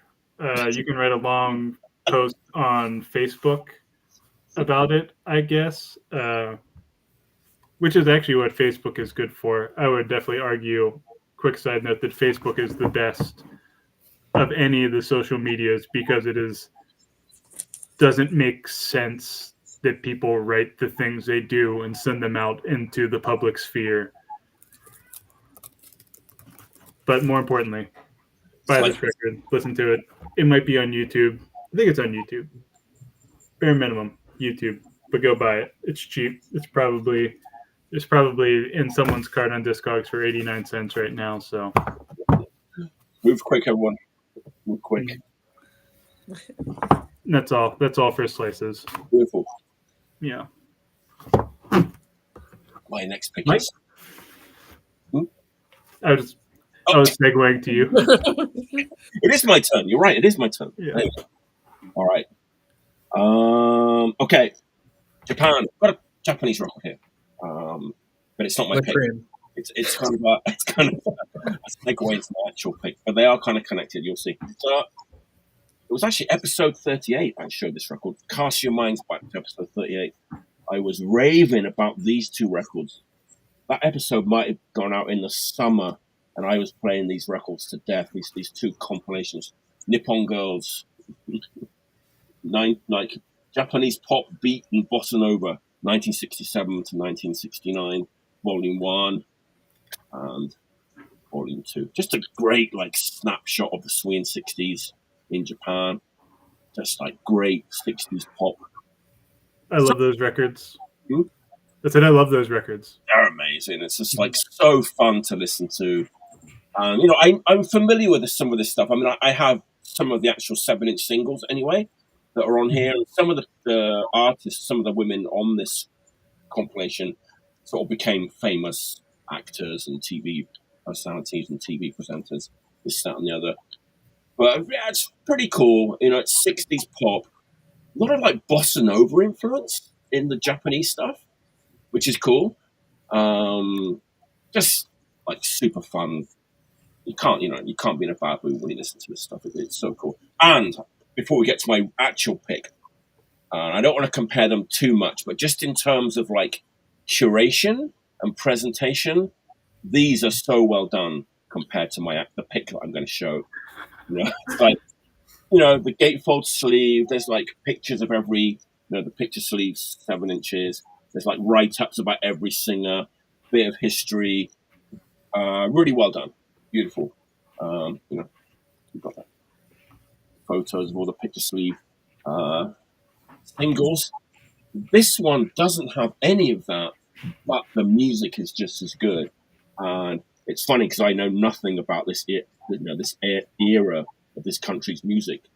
So this is kind of the equivalent of the Nippon Girls, but it's from Singapore. I've not seen that one. This one just came out like last week. It's okay. Yeah. Singapore Nuggets, the ladies, and it's like you get nothing. It's kind of flimsy sleeve, a little bit of an overview on the back, but like no info about like each individual artist. This is volume 2. Volume 1 has just been reissued, so you can get both of them if you want. Actually, like, is it Rhino or like what's the? Okay, it's Akenation, and they did like that Cambodia Nuggets comp too. Oh yeah, that's good. Yeah, they did that, and you know what? Okay, so they didn't do a great job with the liner notes and all that kind of stuff. But what I do like about this label is, and they could have done this, they really could have sort of gone to town on the wow, you know, like proto punk, like garage punk from Singapore in the '60s, blah blah blah blah. They kind of didn't. They kind of underplayed it. Just it's Singapore pop music, in the '60s. But most of it is like that though. Like it's like fuzzed out guitars, wah wah, pretty ripping, like almost like garage punk. Like most of the songs. But I'm kind of glad they didn't play up that aspect too much of it. Where's the label based out of? Is that a Western label that's releasing this music, or does it have any connection to these countries? Good question. It's almost like, okay, I don't even know if these are like official. I think they're official releases, but they've only put out a few things like these, like the Cambodia Nuggets comp, and a couple of other things. But yeah, I was like going through it and trying to choose a favorite, but I couldn't because they're all like so good. Sakura is already good. Come On to My House, and I actually looked up some of the artists. A lot of these artists, they have like full length LPs out at the time in Singapore, but they're hard to get. Yeah, kind of similar to the Japanese one, but it's kind of obviously different influences. More influences from sort of Malaysian music, Indian music, like no bossa nova. It goes a little bit harder than the Japanese one. Maybe they had trouble tracking down or actually finding like the real information about these releases, and it just became too difficult to. Because I imagine if you're doing a comp like that, you don't want it to be like, now here's a little bio or information on this band or this original single release, and then for the next 2 you don't have anything because you just can't. Right. I mean, That's a good point. An overview about this music was called pop yeye, which was the '60s, the kind of music, the style of music at the time. Lots of Chinese and Arabic and Indian influences. The Shadows. Anybody know the Shadows? Like Hank Marvin and the Shadows. No, that's him. Like they were one of the biggest influences on like Black Sabbath or Tony Iommi and all those older generation of guitar players. They're just a sort of pop band with a very distinctive guitar sound. Hank Marvin, they were the backing band for Cliff Richard. You mean yes. In the '60s, them. I was like, you mean Cliff Richard and the Shadows? Yes. Yeah. But like the Shadows, like Hank Marvin, the guitarist, was like a massive influence on all our sort of like, classic rock. Tony Iommi, all those guys love Shadows. And the Shadows went to Singapore in the '60s. That's my point. So a lot of the guitarists were influenced by him too. So it's pretty. Yeah. Great stuff. That is cool. I'm excited to check that out. It's like I was like just sat here thinking, "Man, this song's great." Okay, the next song like can't top this one. Oh man, this is even better than the song before it. Mm-hmm. Yeah. Do you hear like Malaysian and Indian and whatever influences in the music as well? Obviously, you can. It's so like I said, that it's kind of in some ways it's similar to the Japanese stuff, but like just the vocal melodies, and then obviously the language too. It's so different from the Japanese stuff, and like no bossa nova influence. It's actually there's like amazing. I don't know if it's always been the case, and I just didn't know about it. But like right now, the last few years, I've noticed like tons of amazing music coming out of Singapore, like hardcore punk bands and like synth punk bands, but also just like soul bands and garage bands and like all different kinds of music. Like just all of it like top notch, amazing. I don't know what is going on in My Singapore. friend Peter, who lives in Singapore and goes to shows and stuff, and he plays in a band too. He was like, "Yeah, after like the British and US troops withdrew from Singapore, and it all just disappeared. Music like was just stopped being made once they got handed back to Singapore authorities and whatever. Because it used to belong to Malaysia, right? Singapore. It became independent from Malaysia in like '65. Sure. That's my little Yeah. right on the back of this record. Yeah. Great stuff. If you like those Nippon girls, just any of that great, like, energetic pop music from the '60s, so good. Sounds cool. Rachel, Me. Okay. All right. This next one, it's not punk. It's a little punk. It's not punk. It's new wave, maybe. And not new wave like, the Dead Boys. Yeah, classic new wave band. So this is a weird record. Like, so I do a radio show, and I do like songs on a lyrical theme. And a while ago, like a few months ago, I did biting and stinging insects. And I was just doing a bunch of research and finding songs, and I found this song that is by singer of Hawkwind on his solo album. I don't think it's his first solo album. It's a solo album he put out in 1981.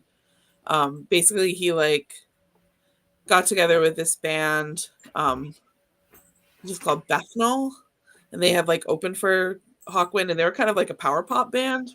And he put out this record that's quite power poppy, new wavy. And it is also based on a novel that he wrote, which is about like a character called Tom Mahler, which is obviously like an analog for himself, who like goes through the excesses of rock and roll or whatever. And I was like, I was checking out that one song. It's called Lord of the Hornets. And I was like, this song is fucking awesome. And I kept checking out more and more songs off this record. And I was like, this record is fantastic. It has like one of the most embarrassing covers I've ever seen in my entire life. Like it is so like I noticed they reissued it a few years ago, and they completely changed the cover because it's probably the cover of the novel, but it looks like the cover of a novel, but it's like horrible. What don't you like about it? It looks like a calendar. Yeah. You don't like that font at the bottom? Okay, it's Bob Calvert. It's Robert Calvert. Yeah, I forgot to say. The album's called Hype.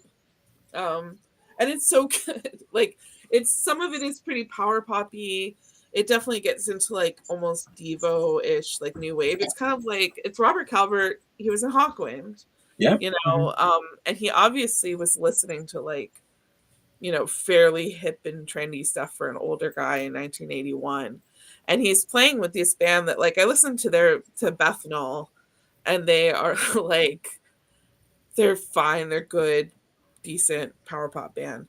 But you could tell like he was bringing there's like all this like weird synth stuff and like just like really, really top notch, really good songwriting, and it's just fantastic. Like the first side's like you're kind of like, oh, this is a good pop record, but then the second side starts getting like a little weirder in like a a Devo way, nothing too crazy. No, this one wins. I'm sorry. The fonts alone. But yeah, it's so good. Like I honestly was like, I ended up ordering it because and it's cheap. It's not, no one wants it. There's that reissue if you're too embarrassed to have this in your home, but I wanted this one. So. I love that early 80s era of Hawkwind. I love it when they do new wavy kind of stuff. If it's anything like Yeah, that. this doesn't sound like that, but it's really, really good. And you can tell, I mean, you can tell the relationship between the two, but it's more, it's like a pop record, you know? We did that like the Captain Lockheed record too, right? Yeah, that's like, I think the record after, or no, that might be before this one. He I started doing solo records like in the mid 70s, but I haven't checked them out beyond this one, but I will. Now I will. amazing. So I'm really excited to check that one out too. It's really good. Yeah, it seems cool. What? Devo, Power Pop. I love all Yep. these things. Bad Okay. covers. Remember the 80s? What can go wrong? Nothing. Boobs, fonts. Yeah. What is this font called, everyone? Oh, and I also wanted to point out that somebody in the chat mentioned Vomit Punks. Oh, yeah.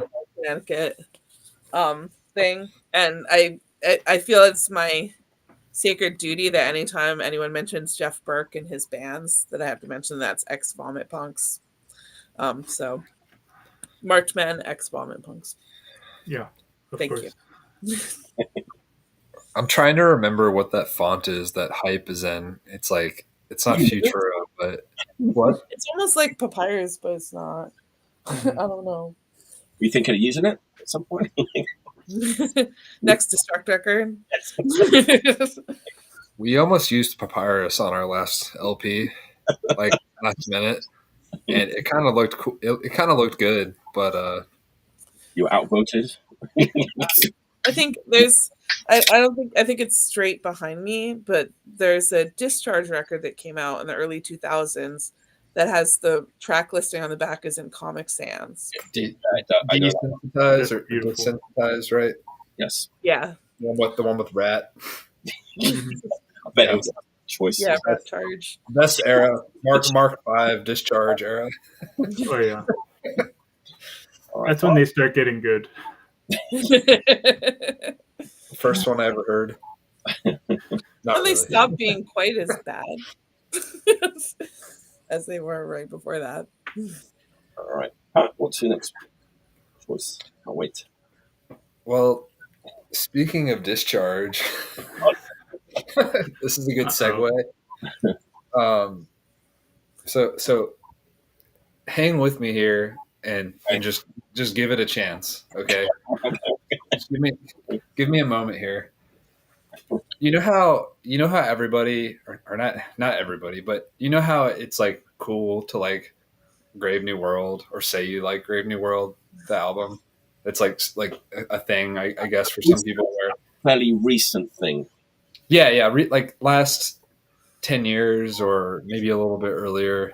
And I know a couple people that are stands for that album, and they've been stands for a long time. And I say to them, "You're wrong. That album sucks. It does It's suck. not good. It has no good riffs. The vocals are fucking terrible. Like, there's no aggression in his falsetto vocals. They're bad riffs. Like I'm sorry, that guy Fish. I respect that what he did the most difficult thing coming into a band that's already established, and you know, like the core songwriters leave the band or they're out of the band, and it's like he's a guitar player for hire. Like I don't even think it's his fault. But anyway, Negative Insight, they did a really good interview with that guy Fish, who stepped in to play on that album, and I guess sort of write the album, and then tour, and then he quits the band, and the band falls apart after those tours they did, right? And it's weird because again, like I feel like we're at like a weird ironic time where people are like, oh, Grave New World, like, you know, oh, I like it, or I kind of like it, you know. Again, bad album even for what it's trying to do, but you don't hear these people ever talk about the album that came after it. You know, at least I've never heard anyone that's always like going on being annoying about how they like Grave New World or it's not that bad. They're never like, oh, Massacre Divine, like, that's a good record. I've heard people say that. I've heard people say that. You've heard people say that? Yeah. I don't know what's wrong with them. So I think this record, I think this one is a little bit of a victim. It's a victim of coming after Grave New World. But I say to you people, this is a much better record than that. Absolutely. Like there's redeemable music on this thing. Like the vocals are actually kind of good. Like he's still doing that like weird falsetto Cal vocal thing that I guess I would say like he started to play with on those singles like Okay. Silence and More I See All That. In that, like the More I See range, everything would have been fine.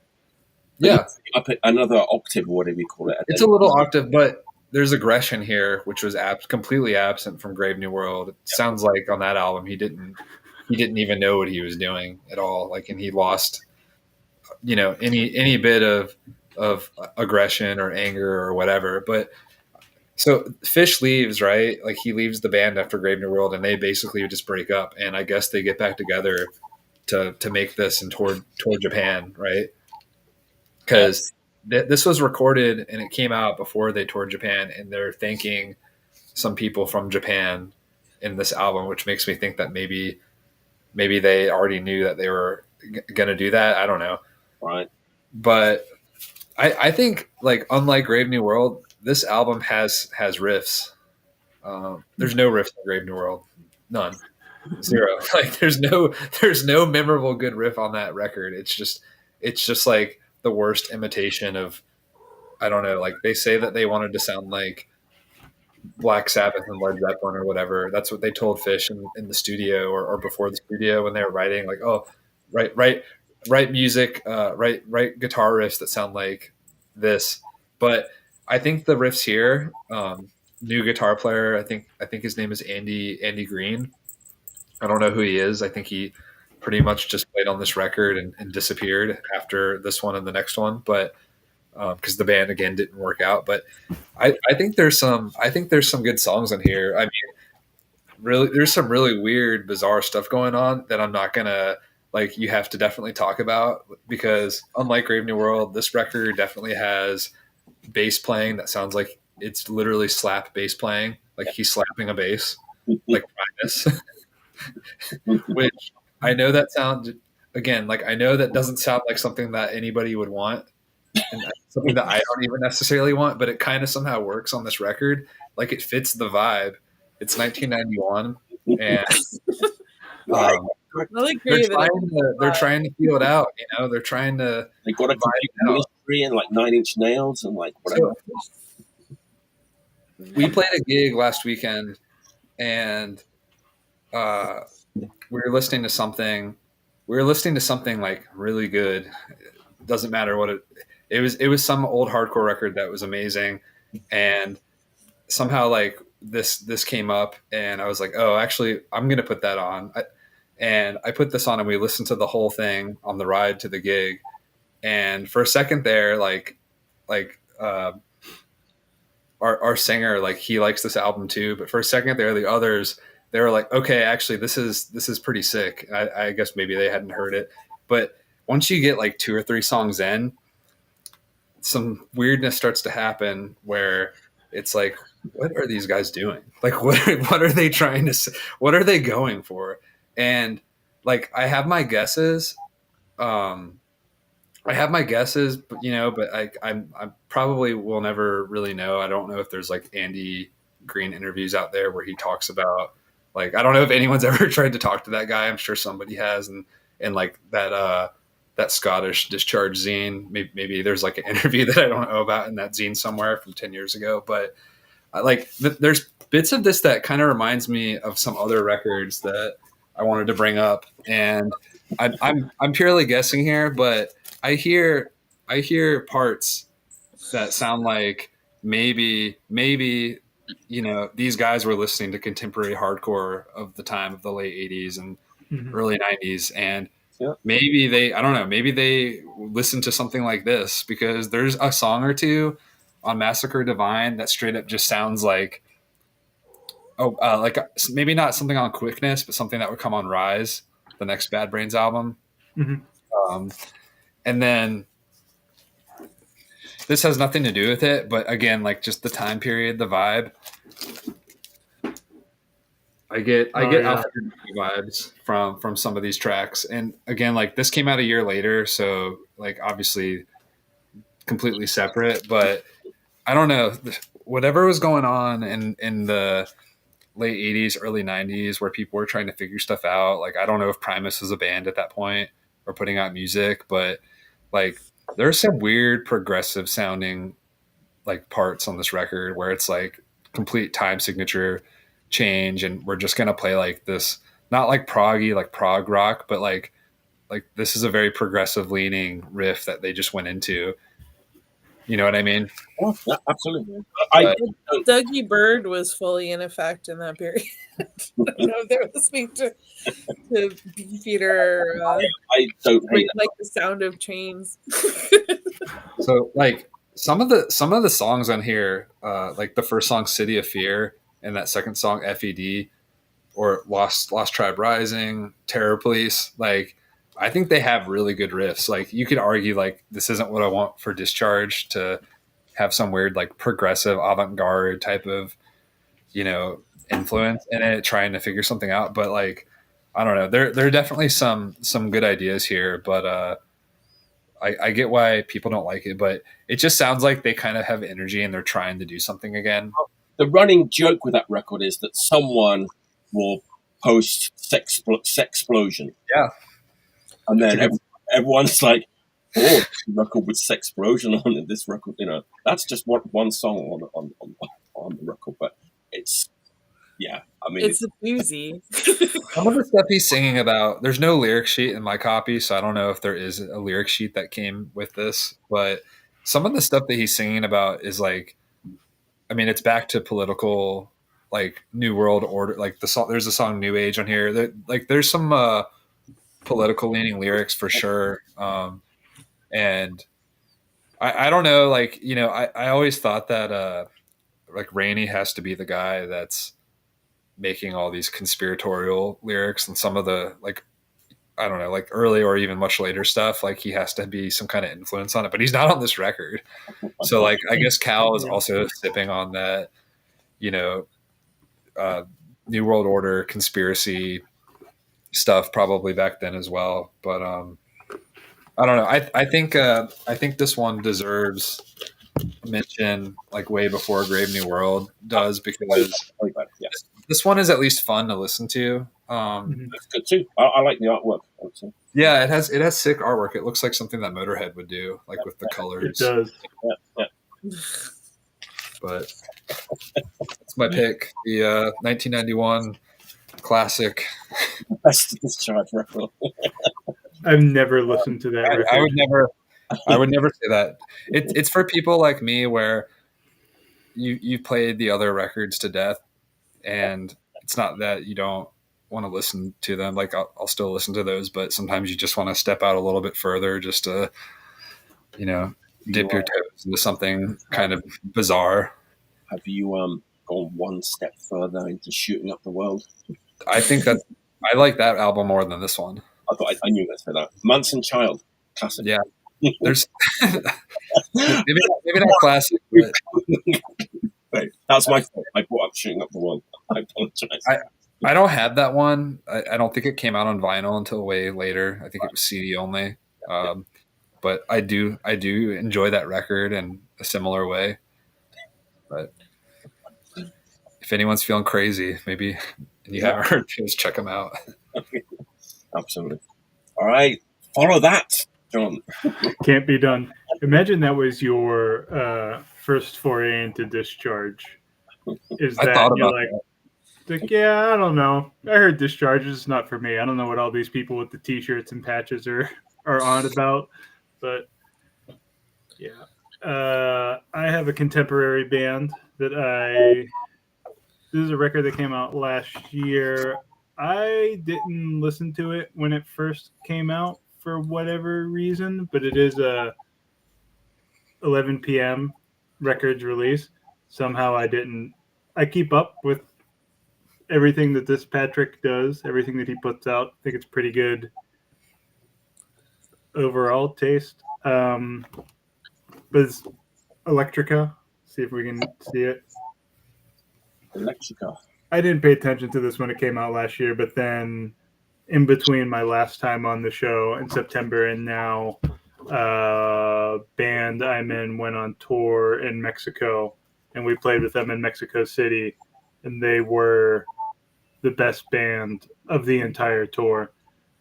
Just noisy, hardcore punk, elements of D-beat, elements of noise, not music. They were great, and they did a thing that not many other bands on that tour did, which is they left you wanting more. They only played for like 17 or 18 minutes, which just was like pretty early in the tour. But as it went on, all 4 or 5 opening bands on every show would play for 25 to 45 minutes, which I don't think should be legal for a hardcore punk band, but they got it. They were good. They looked cool. How much more classic could a picture of a band be on the back of a record, but the songs are good too. And the recording, albeit slightly different than live, to be expected, is strong. It's powerful. They were nice people. And they had riffs. Most importantly, they had riffs, and they knew that a band that sounds the way that they sound should play less than 20 minutes, which is incredibly important. And hardcore punk, this is I think the absolute perfect format is a 45, 7-inch record.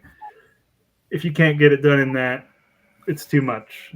And that, coming from someone who just puts out long form records and loves to listen to other long form records, I am a hypocrite. This is what punk should be. It should be little records.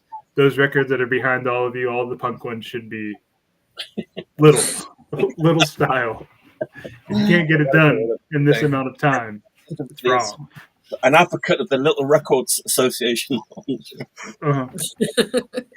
I just love it. And the little record people are now my second most bizarre subset of customers that come into the record store. They were number 1. 45 people who call them little records, who love to argue with you about the price of a 45. They've been displaced by VHS people, who are the absolute freakest of freaks I've ever met. I like them. They're interesting to talk to. I don't watch a lot of talkies personally in my own time. But yeah, the sort of little records and talkies. Little talkies. Like a movie that has talking in it. Only silent movies. Newfangled obviously. talking movies. Yeah, I don't think it's going to catch on, so I'm not trying to put too much stock in motion picture films, but little records, A-okay with me. Electrica, Mexico City, and I was convinced that Mexico might be the greatest country in the world. If ever,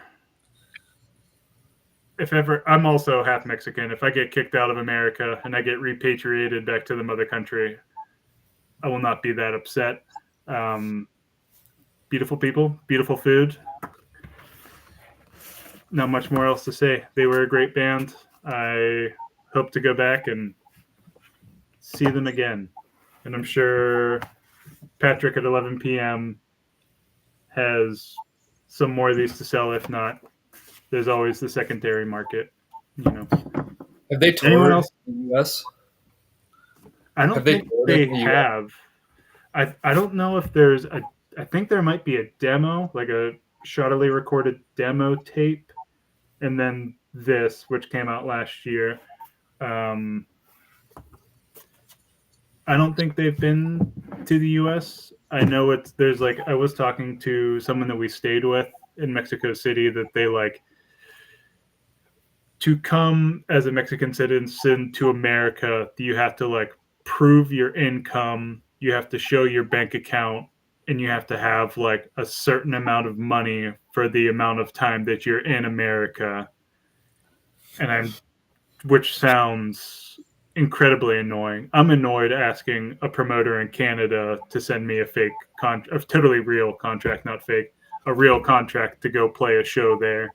You know, I can't imagine having to deal with the government and show them my bank account to go somewhere. But I guess that shows the privilege that the three, that one, John, Patrick, and Rachel, that we have being Americans, and we can just travel wherever we want for the most part as long as we have a passport. But yeah, someone just said good record, one of the last new 7 inches I bought. It's a good record.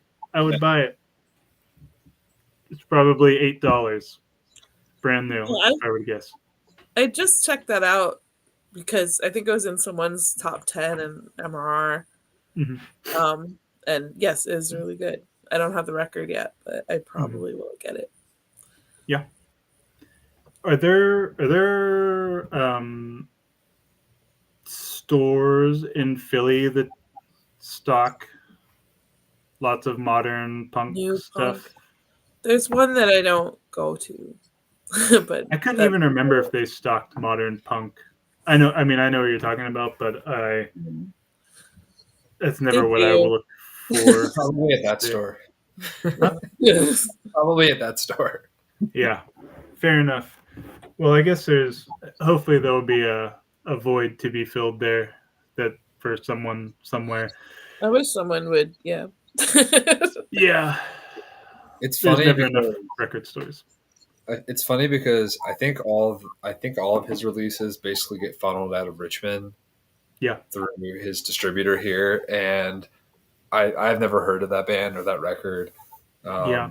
I haven't come across it, but it's funny because it's like, I don't know, all that stuff is basically going everywhere from here, and then I don't even see it, and I don't even see like some of those releases like at the stores here. Bizarre. So I guess I have to seek it out or call somebody and say, hey, what's he putting out, or what do you have? Yeah, go to your local record store. Yeah, I listen to lots of old radio shows like Coast to Coast. If any of you guys are familiar with Coast to Coast, just like talk of paranormal and weird stuff, but they'll have a lot of weird people on, like your Terrence McKenna's or whatever, and it'll be like, go get my new book at a local bookstore, and if they don't have it, ask them to order it for you. But it's like, if your local record store does not have this record, ask them to order it for you, and I'm sure they'd be very happy to. Yeah. All right. What are you thinking, Mike? I'm thinking, what am I going to say about my next pick? I'm thinking about it now. Local band, Kyoto City. Pat Spencer. Good town. If you think of punk, hardcore, Kyoto, you think Warhead. That's what you think. There's more to Kyoto than temples and the Warhead. Let me tell you that. AI or I? Are they from there? No, they're from Kobe? Kyushu. But Oh. Anyway, last week I showed a Kyoto band, Otopoke Viva, who are blowing up. I was joking. They're supporting Green Day actually tomorrow in around here somewhere. But anyway, Kyoto band, power pop. Kyoto band, Osaka record label, 90s. Japan was a hotbed of power pop activity in the 90s. It was like peak power pop time in Japan, kind of music. And there's so many good records. Lots of 7-inch singles. This band put out a few full-length records. First Alert. Obviously, this picture was taken in England with the phone books. Yeah. Thrills and Spills of 48 Hours. First Alert. Time Bomb Records. Osaka. Punky Power Pop. of the era, and it sounds almost exactly like the second Registrators LP, if you like that. 16 wires from the new Provocant. It's like when they went from being like garage punk and then, okay, now we're going to sort of play power pop now and kind of change their style. But they were really good at it. Firestarter, if anyone loves Firestarter, the post-Teen Generate band who also play power pop in this style. Superstars, Diode City LP, also 1998, Time Bomb Records, very similar to this. Just punky power pop. You know that Rotary Club record that we love? Right? We love that record, right? Remember when... Yeah. Oh, yeah, of course. I love that record. When it showed it, they were all like talking about like, oh yeah, that song, that riff from that song was like taken from this like Killed by Death comp and this record. So when I listen to this, I get exactly that same feeling, except I can't pinpoint like where any of the songs like they just sound so familiar, but you know what I mean? It's like they're definitely sort of taken from somewhere, but I'm not really sure where. So just great like punky power pop from the era. This thing has a little bit of a sweet higher tone voice, kind of like the Quick, something like that. Higher pitched, higher tone voice. What year is it? It's 1998. Oh yeah, great year for power pop. Peak power pop, peak power pop in Japan. I've got a couple of nice punky facts about this record. One of them is sort of quite interesting. The other one is really funny, I thought. The guitar player is the bass player of SOB. Huh. He's been in the band recently, and he's the guy that did the Leave Me Alone and the Don't Be Swindle jacket artwork. Interesting. Cool. What's his name? Imai-san. Imai. He's done a lot of artwork, but I suppose the SOB ones are the most sort of well-known things that he's done. And talking about Discharge, this record has the best, the sort of most oblique Discharge reference that I've ever come across. It's absolutely amazing. I laugh every time I see the name of the song title, and I could probably guess there's a story behind why it's called this, but it's called I Missed the Chimneys of Stoke-on-Trent. We're talking about those like coal station power chimneys that are Stoke-on-Trent that are on the Clay Records logo, right? Yeah. They're a thing that exist, right? So I'm guessing that kind of they were in England driving around in the countryside and like he fell asleep in the van and never actually saw them in real life. So he wrote a sad power pop song about how he missed the chimneys of Stoke-on-Trent. Beautiful. That's really good.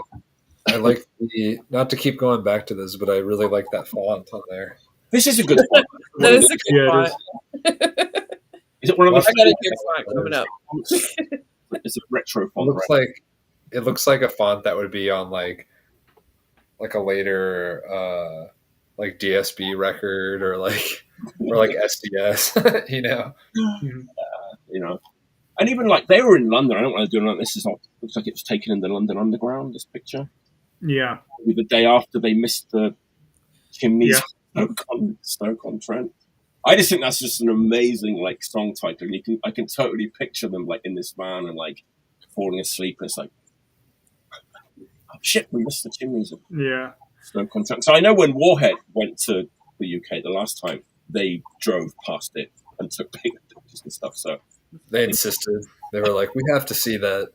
We have to see the Clay logo." And they're friends with this band, so they probably warned them: make sure you don't fall asleep.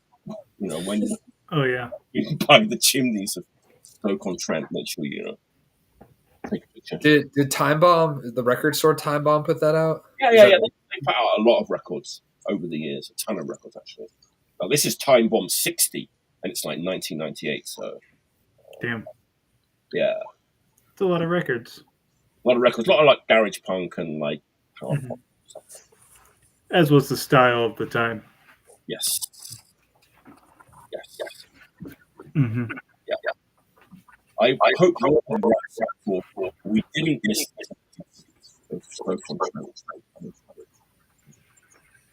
tie into. All right, that's my fourth pick. Rachel, what's your next? Nice. Okay, my fourth pick has a good font. We like good fonts.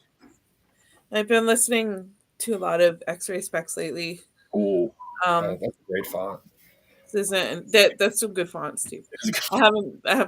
This isn't an X-Ray Specs record, but X-Ray Specs has this quality to it where like it's just like polystyrene was like a genius. Like she wrote these like dark lyrics and she sang about like serious subjects, but with like this incredible sense of like fun and joy and silliness. Like this silliness is like it's what I think sets them apart from a lot of like they're probably my favorite like 77 punk band. And it's like the fact that like it's serious but it's not serious. Like she didn't take herself seriously. And I'm not going to show an X-Ray Specs record. I easily could, but also in the band, also a very young woman was the sax player, Laura Logic. And that is the record I'm showing is Essential Logic LP Beat Rhythm News. What do you play? And this has a similar thing of like, it reminds me a little bit. I actually just pulled this out randomly. This happens to be right here. Au Pairs, another fantastic early post-punk with a woman singing. Au Pairs are like very serious. I love it. Like I love how angry and serious Au Pairs are. Essential Logic covers similar territory in their lyrics, but with this sense of fun and silliness and like joy. And I mean the way that Laura Logic sings, she's an amazing singer, but she's like goofy. She does goofy shit with her voice that's silly. And it sounds amazing. It's the music is I don't know if like everyone has heard them, but it's definitely like super influential on a lot of post-punk stuff. Like it was pretty early on that tip. It's like this is from 1979, I think. And Kleenex was doing kind of similar stuff. Slits were doing kind of similar stuff. This is a little bit dubby like the Slits. I like this a lot more than most of Slit stuff. I feel like it's just catchier, better music. Laura Logic was playing sax on this, but also they had like a separate sax player. Rich T, I think his name was from who was also like, kind of kicked out. She was kind of kicked out of X-Ray Specs.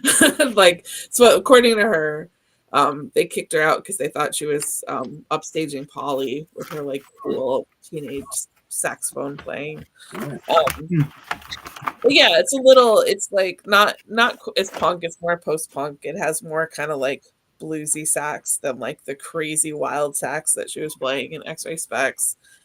But yeah, it's just a fantastic record and just like really catchy, really great, really like interesting and relatable lyrics to me. And yeah, kicks ass. Has this been reissued in sort of recent times? It actually, I think, was just reissued. Nice. And there's also like she's like they put out an album in like the 2000s, which I haven't heard. And I think that Laura Logic, I'm not sure if it's under the name Essential Logic or not, is putting out new materials soon. And Laura Logic went on to be in the Red Crayola, where like started way earlier, but we're still totally active in the 70s and 80s. And she was in the Red Crayola for a while. And then like I think Polystyrene recruited her to the Hare Krishnas and she stopped making music for like 10 or 15 years. So, but yeah, great record. Here's Laura on the back. She's cool as hell. Yeah, this one has Mark. Oh, yeah. Is it Mark Turner? Somebody from this band was in White House as well. Oh wow, interesting. Yeah. Yep.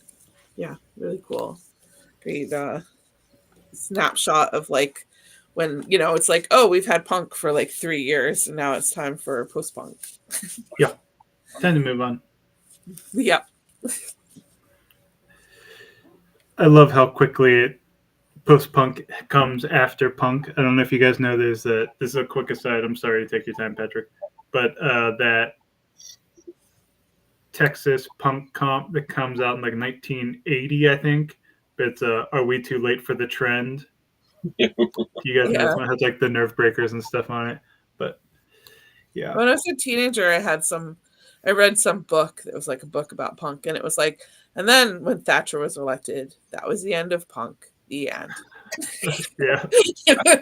All right. Yeah. And this was like, you know, in the 90s or whatever this book was written. Like, everyone tends to judge it by the sort of the Western model too, you know. Well, yeah. Oh yeah. Yeah. it's like, you know, a lot of countries' first punk records came out in, you know, 83. yeah. Even in absolutely. Europe.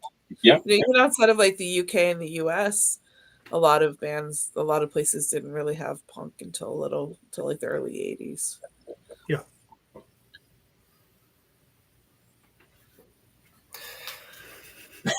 Amen. All right, so Can't wait for this. No, seriously, I'm not genuinely. I'm not gonna lie, Mike. When what is the show called? What are you listening to? Yes. Like, It doesn't really mean anything, but that's what it's called. I mean, I take that to heart. Where it's like I'm just talking about things that I'm recently listening to, which isn't always like maybe the most interesting or varied. It's just like lately I've been listening to a lot of hardcore and metal, but I figured you'd love this one. Oh, right. We just listened to that today. For the first time. No, not for the second time. You made it to a second thing. I'm just kidding. Bill's reviewing it. I guess I mean it seems like a lot of people are so this record, it's the Apocalypse, self-titled Apocalypse record. It's basically Crow, really. It's what it is. Yeah, it's a Crow project. But this originally, I think this was announced in not long before it originally came out 4 years ago in 2021, and I think there was like a pre-order or something for it where it was like, hey, this is a thing, because the version that came out originally, I think it's this one, right? Yeah. So it came out on the, what is it, Mangrove? Mangrove, yes. Yep. The long-running great Mangrove label, which is run out of, is it Bass? Yes. So when they announced this, like 4 or 5 years ago now, it's like we've essentially unearthed a long lost Crow, not the band Crow, but the guy Crow recording project that he did back in the day, and in between two of his other well-known bands like the band Crow and Grave New World. So I haven't looked at the liner notes like before this or anything, so I don't know exactly when they recorded this record, but it had to be between 90 and 92 or probably 91, because I think the Grave New World record came out in 92 originally, right? But basically, for anybody out there that doesn't really know what this is, that just hasn't heard about it, it's basically the band Crow, the Osaka band Crow, ended. I don't exactly know why it ended, but I think he moved to Tokyo. So maybe it's. I think I remember reading in an interview or something years ago that the members of Crow maybe lost interest or moved on or something like that. They weren't lifers or something, and Crow ended up moving to Tokyo and was looking for people to jam with or do a new band. And I guess I didn't know about this before.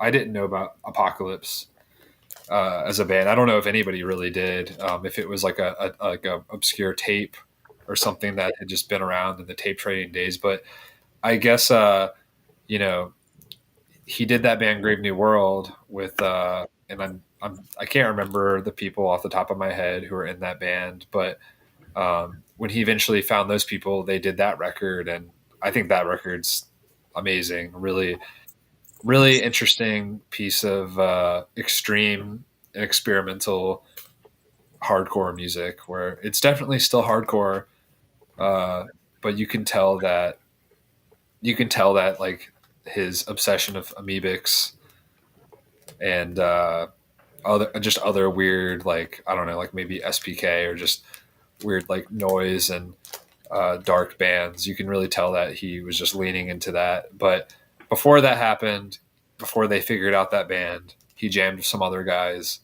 and they did a recording or a demo or something that eventually 30 years later came out as this record. So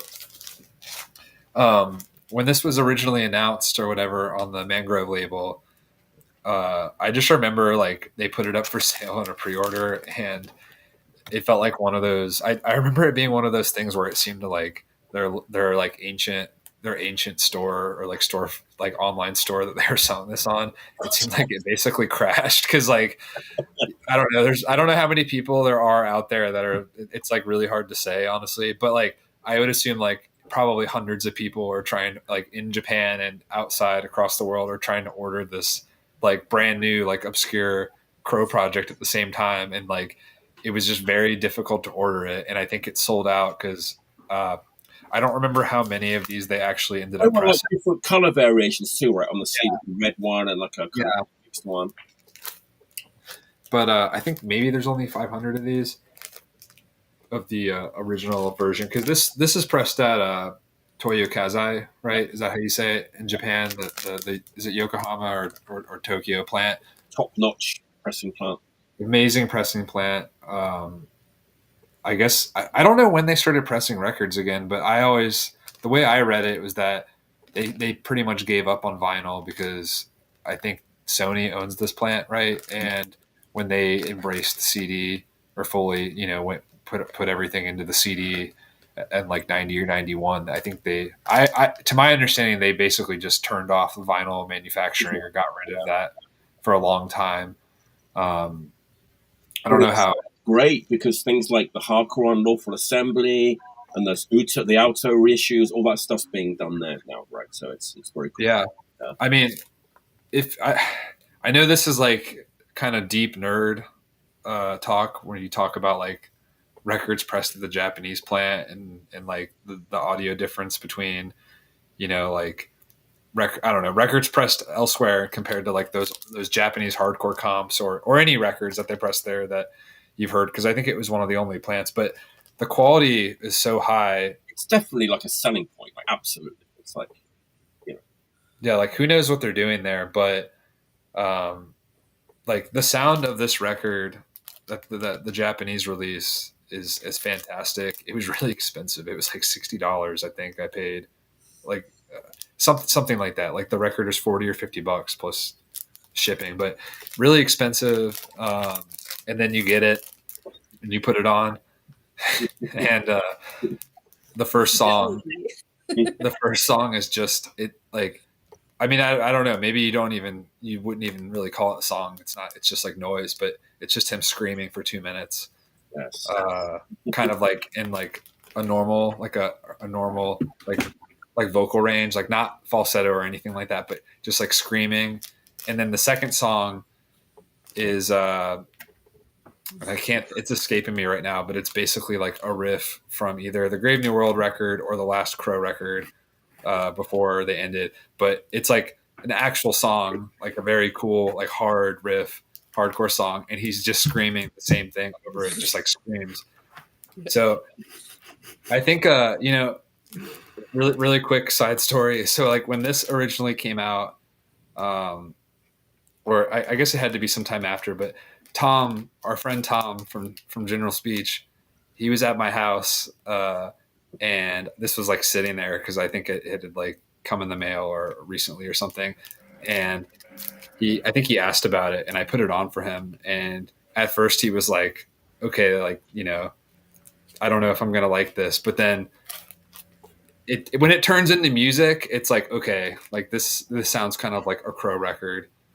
Kind of similar in like the vein of like the last Osaka Crow. Like, so I think it's about maybe two of the songs are basically, I don't want to say recycled, but like they use the song The End as the last song on that Apocalypse record, and it sounds very similar, like it's from the same session. So I'm kind of questioning if it's the same recording for that one song or if they re-recorded it with the Apocalypse lineup, but it's pretty much that one song, and it also has the falsetto vocals, which are interesting. But the rest of the songs, go ahead, Mike. So that record that you're holding there, apparently I was supposed to release that On MCR UK? Yeah, just like some other label did it. Some people still think that I was involved in that record. But I yeah, this one was what on Grind? Is it Grind Records? Grind Crust? Yes. Yeah. But if anybody likes this era of Crow, like, because this is a little bit different than Last Chaos, right? I feel like there's almost like a US hardcore influence on the songs. Like they're not just D beat. I get like conventional D beat.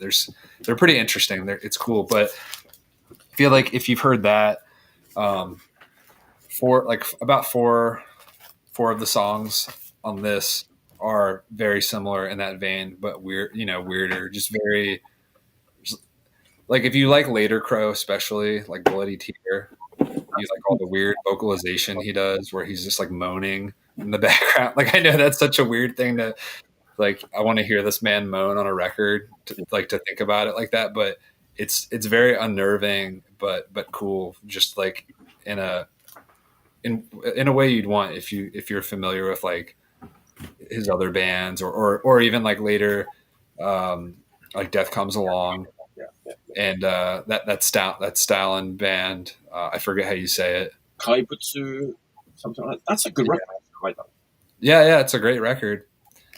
But funny enough, a little Easter egg here, look at this hideous color vinyl. I'm not a Splitter fan. Is that a Prank Records reissue? This is I'm holding the Prank Records reissue. So the center label on this is actually completely different, like than the first release in Japan. But it's funny because I didn't show it or anything, but I think this is a mimic of the Massacre Divine center label. It's the exact same center label that they just copied. It has the Chimneys of Stoke-on-Trent on there.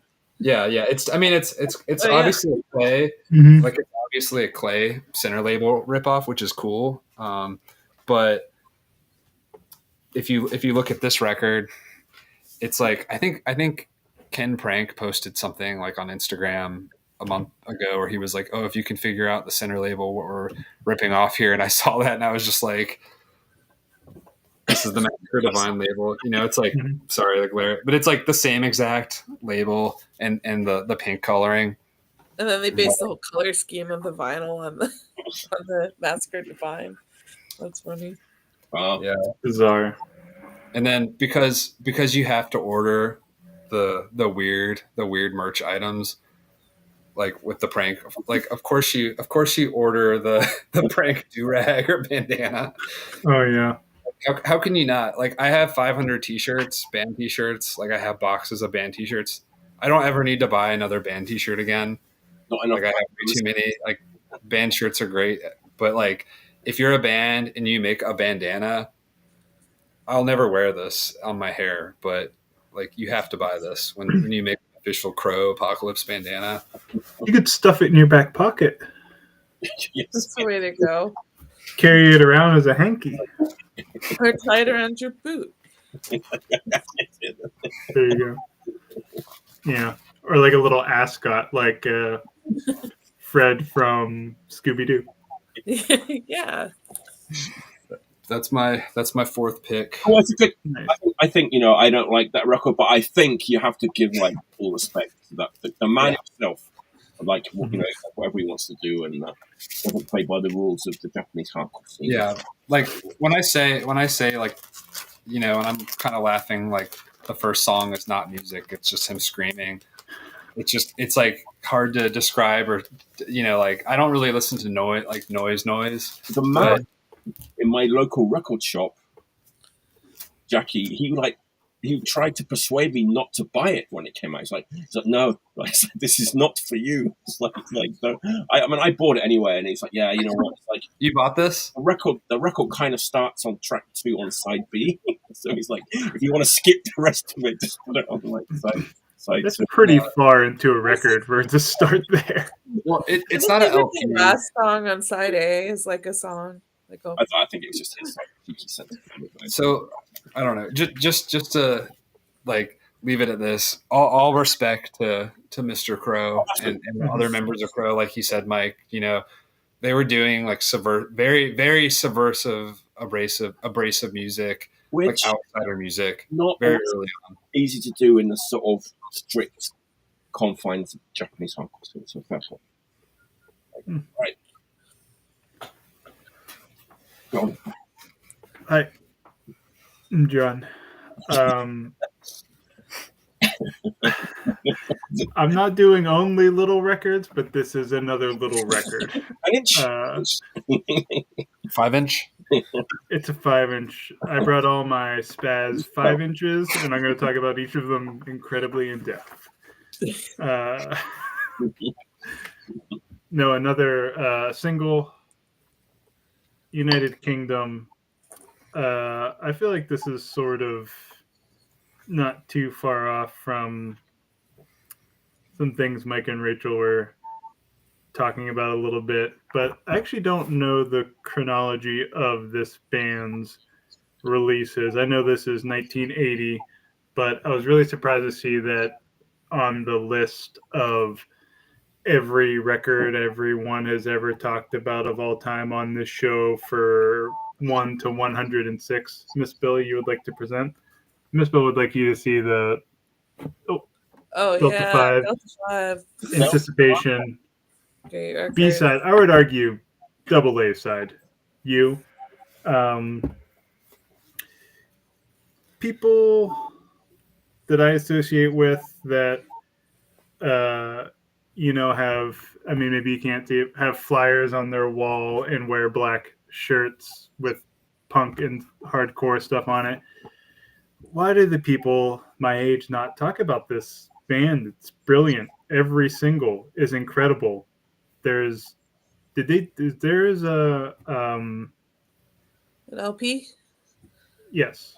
I was going to say the singles collection. Oh yeah, there's a singles collection that came out on Kill Rock Stars a few years ago. Yeah, I think it's been reissued a couple times, but yeah. Yeah, I know that comes up on streaming if I want to listen to it. The Kill Rock Stars thing, whatever comes up. I totally missed it when it came out. I just put all the singles onto a tape. But also I work at a record store where I'm just standing next to a record player that I can just flip the same 45 over and over again if I want or need to, because you become obsessed with these songs because they're just that good. There's nothing that I don't love about it. All the drawings, it's just like, it's too much to show on this, but just like, it's one of those things where I don't do drugs, not out of any particular reason, but you could just stare at this thing. This could be the blacklight poster for the 17-year-old getting high type of thing, just like looking at every little tiny thing. Obviously, rough trade. And I like that this, like, there's something, this middle piece is missing. You know what I mean? Like drawing, they don't connect. You have this. Are you sure you don't do drugs? Sorry. I'm positive, unfortunately. I did work like 9 hours before coming straight home to do this. I was actually really annoying when I did do drugs. Worse than now. And not even particularly fun. Just stayed up later. I was flipping through boxes of 7-inches looking for things to do for today, and I saw this and was like, surely someone has talked about Delta 5 on this. And I was surprised that au pairs, I don't think. yeah. There's lots of blind spots. 107 episodes in, there's still plenty of meat on the bone. Yeah. The weird thing about that, looking at the flip side of that, made me think so Delta 5 have a song called You. Au Pairs have a song called You. Mm-hmm. Kleenex have 2 songs called You, one with the U and one with the Y, OU. Yeah. I think there might be more too. But they're all fucking great songs too. Yeah, I'm not familiar with the Au Pairs one, but I'll dig in. I have lots of homework to do after this show, which I'm excited about. Yeah. Yeah. Me too. Well, yeah. Homework's the best part of the show.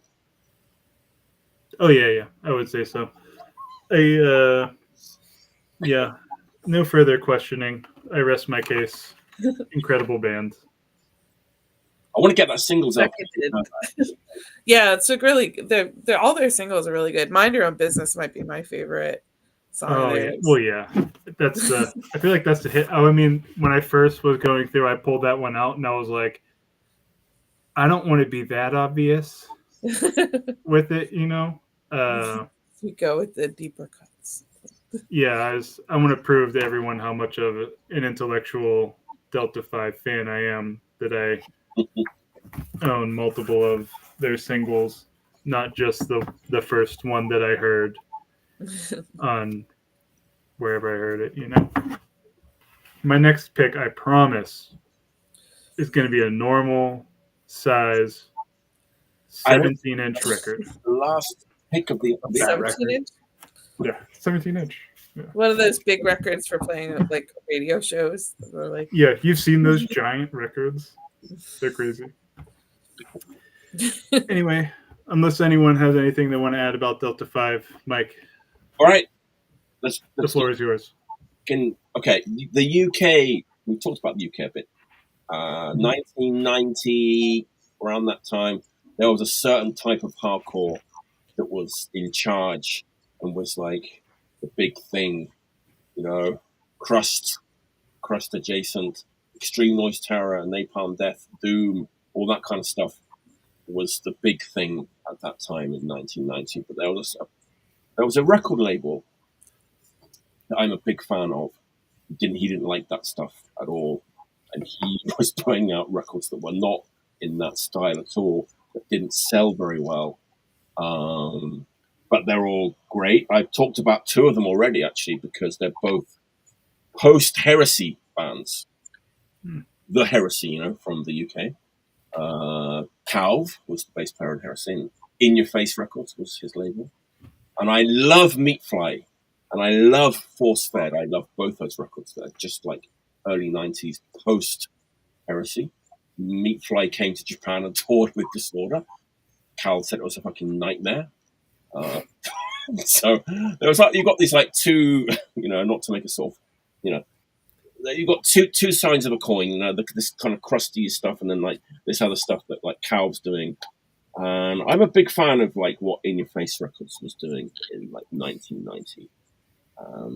This is like the 3rd in my series of post-Heresy bands, but there's no ex-members of Heresy in this band, but it kind of fits in totally with what I want to talk about. So nobody knows this record. If anybody knows this record, I will be really, really surprised and happy.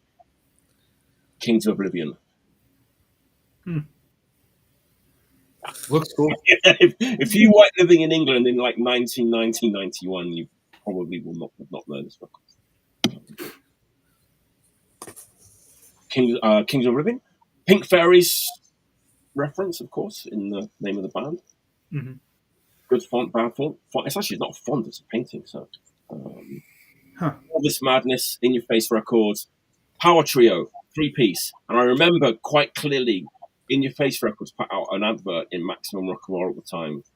And they were kind of really pushing this band and sort of saying, you know, like, this is like musicians hardcore, you know, if you like, Victims Family and The Inbred and that sort of very complicated, like progressive hardcore.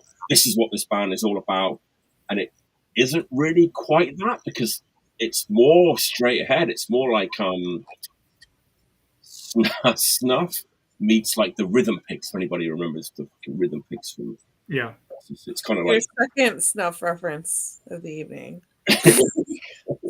it's just melodic, but also kind of complicated, and Mm-hmm. obviously amazing musicians who weren't really into hardcore, but were kind of playing like hardcore music. And yeah, they also have this like little bit of the jam thing going on with the melodies and stuff. But yeah, it's hardcore, but melodic. Sounds interesting.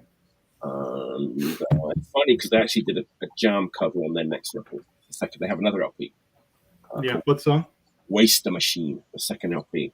But yeah, it's super obscure. They broke up. They weren't really into the hardcore scene. But like, I love this era of In Your Face Records. They were just like not doing the crust, and they were doing lots of other different kinds of hardcore, which was not popular.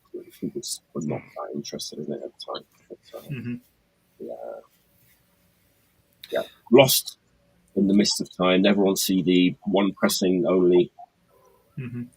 And recorded at the amazing White House studio, I think, maybe, which is where all the Ripcord records and all those records of the era were recorded. Great sound. Mm-hmm. Did you see this band live, assumably? I think I did see them once. And a little interesting, like, add-on to this band. Remember the, Rose Rose, Japanese hardcore band? They were the first Japanese hardcore band to tour the UK and Europe. Guess who supported them on a few dates? Kings of Oblivion. Kings of Oblivion. Because that was the In Your Face Records band at the time, and Calvert organised the Rose Rose tour. So there was Lucky them. like Heresy had broken up, and so Damn. they will be. I bet Rose Rose are really good then. It's just kind of similar in a way. It's like a 3-piece, right? They were a 3-piece. Really complicated, like high level of musicianship. Hardcore. Mm-hmm. It's mind blowing, but this is way more melodic. It's way closer to like Snuff and the Rhythm Pigs. Mike, when do you think? When would you say, at least like from your recollection, that that UK crust era kind of like ended or was over? So, Extreme Noise Terror came to Japan in like 1990, which was the year that I came here. And it carried on for quite a bit after that, right? Because they went death metal. They did, yes. By like what, 94 or 95 after, like they did that Retribution record, right? But then like after that, they did that death metal record. And they pumped it sleep, probably. And then it's like, yeah. Okay, Doom kind of carried on, but they kind of went in a different direction too, right? I feel like Doom just went even more hardcore. There was that weird era where they were kind of getting very edgy and wearing like leather trench coats and like being a bit edgy around Birmingham and stuff. Was this the fuck Peaceville era or later? This is before that, I think. Oh, okay. Getting into industrial music and sort of being a bit, you know what I mean, a bit edgy. Sort of roller hardcore now, kind of be a bit. It seems like that was so many like of the hardcore bands. Like that Chaos UK record or the Two Fingers record, like there's like an intro. I think there's an intro on that that's like not industrial but electronic music. I mean, I don't know. It just seems like that didn't happen in US hardcore, right? Like it didn't, or not the same way at least. Like the club music, like the house music, that didn't creep into crossover bands records and the band Optimum Wound Profile, which was Phil from Extreme Noise Terror and Deviating Instinct members. We'd heard Ministry, and so people liked Ministry, and so crust bands were sort of trying to be Ministry around that. That's my last pick, kind of obscure, but I really like this era of like In Your Face Records. Right. Oh, Rachel, what's the other? I'm getting very tired. So this next band, Sorry. I am picking this band's most obvious release because it's their only release. I think they were maybe on a comp, but I couldn't find that much information about it on the internet. This is Split LP. It is, as I have promised earlier, Dutch. And it was done, I'm not sure it's like a goodbye to or some kind of like defense benefit for a squatted orphanage in Amsterdam that had shows called Villingen or Wielingen. I don't know how to pronounce Dutch. But it's called Wielingen WAYLT. And it's Nitwits and who obviously, where's my hand? Nitwits had a bunch of other records, as well as Love Slug and whatever. And they're good. They're a very good band. This is not their best material.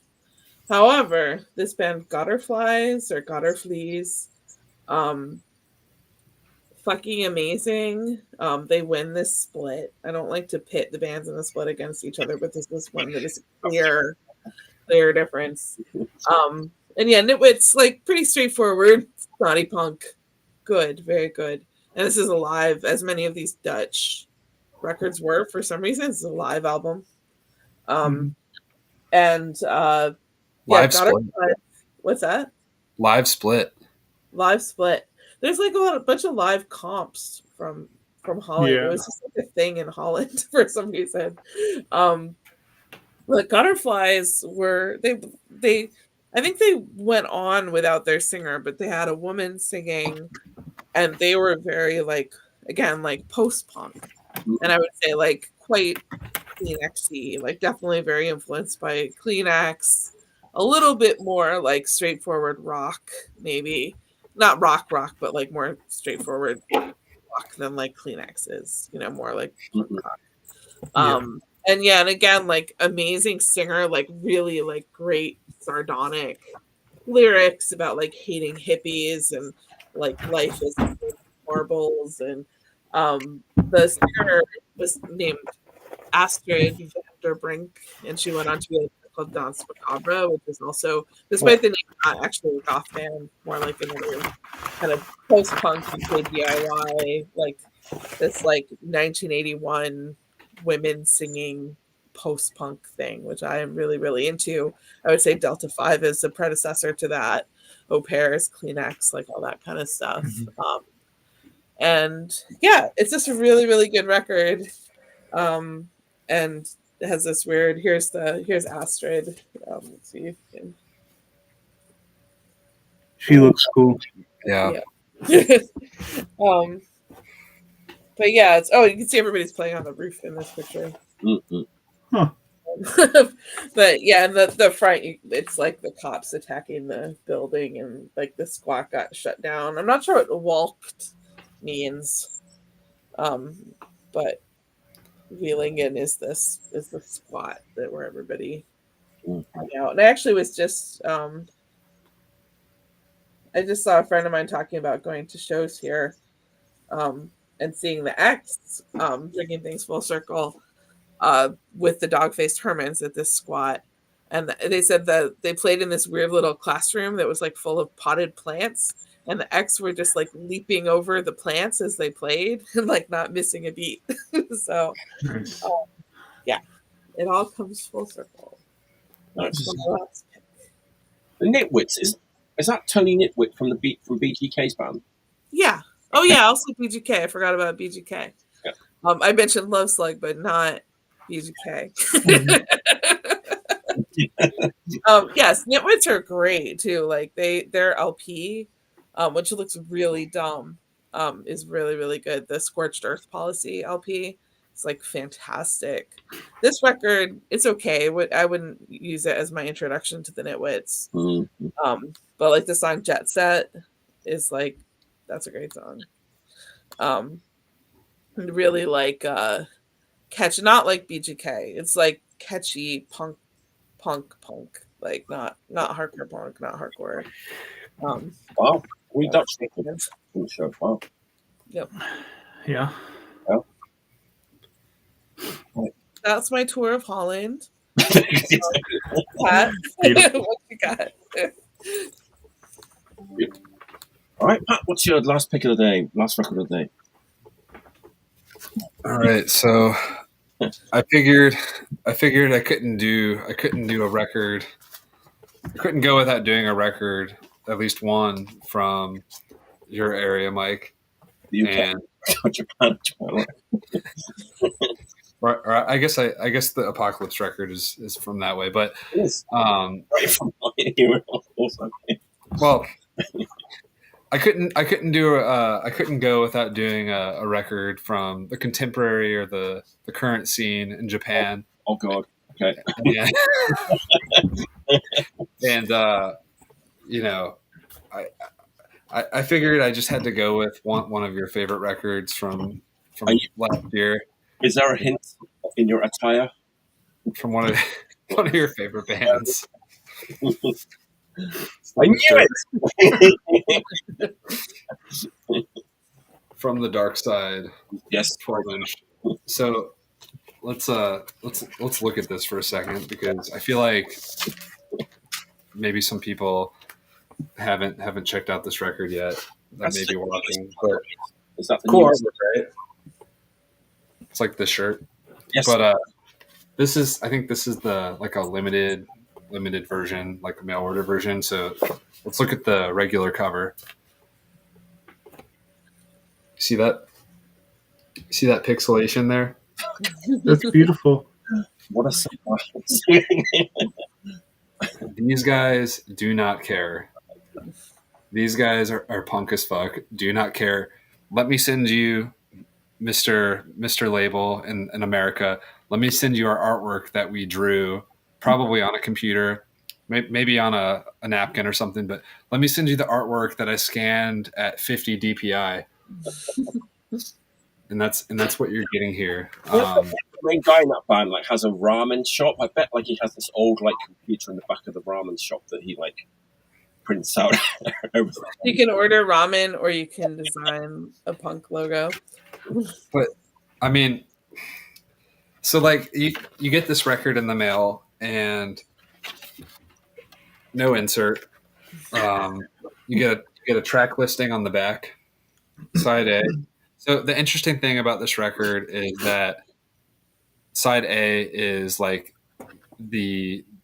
I don't know. I don't want to call it an LP, but you pretty much get like your long EP or sort of LP studio side on side A, and then side B or side AA is a live recording. What I would assume is probably a soundboard from a show in Osaka. I've been to that place many times 4 years ago, and sometimes you see these like studio on one side, live on the A side on like these tapes or some records or CD releases, and you like listen to the live recording and it sounds terrible, like audience recording, and it's just like, that's cool that it's there, but I'm probably not going to listen to that. The live recording on here is really good. Like if you like Discharge, Mike, if you like Discharge, and you want to look at me, you want to experience, if you want, you're just dying to experience this band live because you can't just go and see them play. Mike, you can find this record. You got a live experience at home. Yes. No, but I mean, in all seriousness, I know, like maybe this isn't your thing, but I think this is a really good release for this band. It's not as like if anyone's heard other records that they've done, which are mostly 7-inch EPs and stuff, and a couple CDs. I guess they have a 12-inch EP, another one from like a decade ago, maybe. This music is a little bit more. It's definitely faster and more aggressive, and I'm hearing more of like like look at the font here, or the little logo of the title. For those that don't know, Discharge, it's like kind of like SDS, or like which is like anti-sect and and like Axe Grinder. Like it's kind of like the band that, you know, respect to these guys for continuing on. And I know they've done other bands, but respect for Discharge for continuing on in this era where bands are getting older and most of them have broken up, like that do this thing where they want to sound like Out from the Void, Anti-Sect, which like, I don't know, that's not my favorite Anti-Sect record. I like the LP. I like the earlier era better, but you know, I always kind of liked the, I guess, I don't know if you'd say it's like the Kansai region, like Anti-Sect, like later Anti-Sect bands, or you know, bands that were like, I pulled some other records, and I don't know if they're all like Osaka, but like I don't remember where Effigy's from, but like I think of Kagawa, down south Kagawa Prefecture. like I think of records like this, and like the Axweld record. Like I think all these records rip. The old, like this one's more recent, and the same guys, right? The same guy does all those things. All of them. All of them. Same main character. With Age, or how do you say it? But I mean, this one is incredibly underrated. I think this record's awesome. Shin from Frampton played drums on this, but I don't know. What do you think? Are you not a fan of this one? No. I always thought this record was so sick. Like, I don't know. Not to get into it, but like, I just that you guys are doing this. Who are into like Japanese crust? I mean, this is sort of the cream of the crop that you're showing right here, right? For like modern day Japanese. But I just like. I don't think this band actually sounds like Anti-Sect or like, you know, some of the older influences that maybe like people say or say, like, you know, that they're influenced by, or they say they want to sound like. I think you know, like the records I just showed and like SDS, I feel like those bands almost like created their own like version of that's like unique to Japan in like the 90s and the 2000s, where it's like you said, like Japanese crust, like maybe they're trying to ape a small handful of these bands, but I feel like when you hear any of these, you know, it's not like it's not like a band from the UK trying to sound like Anti-Sect or Axe Grinder or whatever. It's like, oh no, like that band's definitely from Japan, and it's probably from some small town or city, or, you know, like I guess Kobe is like a medium-sized city, right? That's pretty big, but, like over there, like small punk scene. Yeah, pretty random. That like some of these bands are just from kind of far out there, but respect to them for doing the thing. And I think for as far as Discord goes, it's definitely like one of their better releases that has more energy and aggression to it than maybe some of the other ones. So that's my last pick. I have that record in my house. I haven't listened to it yet. People keep telling me it's really good, and I'm like, their name is too stupid, and I can't. People who are into Charred. What? I'm like out of sync with you or something. Like, am I like all choppy or anything? Like, okay. Rachel, you're good. Might cut out a little bit for me. Okay. Sorry. I've not checked out Discharge, but it's now on a list of 15 records I'm going to check out. It's good. Look, I found another different cat. Right. Yeah. John, what's your last pick of the day? Is another record that I was really surprised had not been covered. It's also a record of a band that I'm surprised is not being ripped off or aped, or I mean, I don't know how you would, honestly. But as I said, it is a large style record. But it is Death Church by Rudimentary Peni. Yeah. If you're going to try to rip that off, good luck. Yeah. I can't imagine. I mean, I did what in a court of law might be called an interpolation of a Rudimentary Peni riff into a song, I don't think they could sue. But how incredible of a record. Everything about it. All of the drawings, all of the bigness, the extra inserts, folds. This makes up for how little every record that I had leading up to this moment was. And sometimes you hear a band sing about whatever feeling their pain inside in a lyric, and you don't care about their pain because you hear people complain so much your whole life. This man was in legitimate pain and is still in legitimate pain, and I think it comes through in the songs, in the drawings, in the whole presentation. There's not a bad song. I don't even think there's a mediocre song. That's one of those records where you put it on and you can just sit there and you're just looking at all the detail or the things you've never noticed before. Like, yeah, just looking at the drawings of that sleeve, like while you listen to the whole record. And I think that enhances the music, at least for me. Like it reminds me of like being a kid when you're just like listening to a record.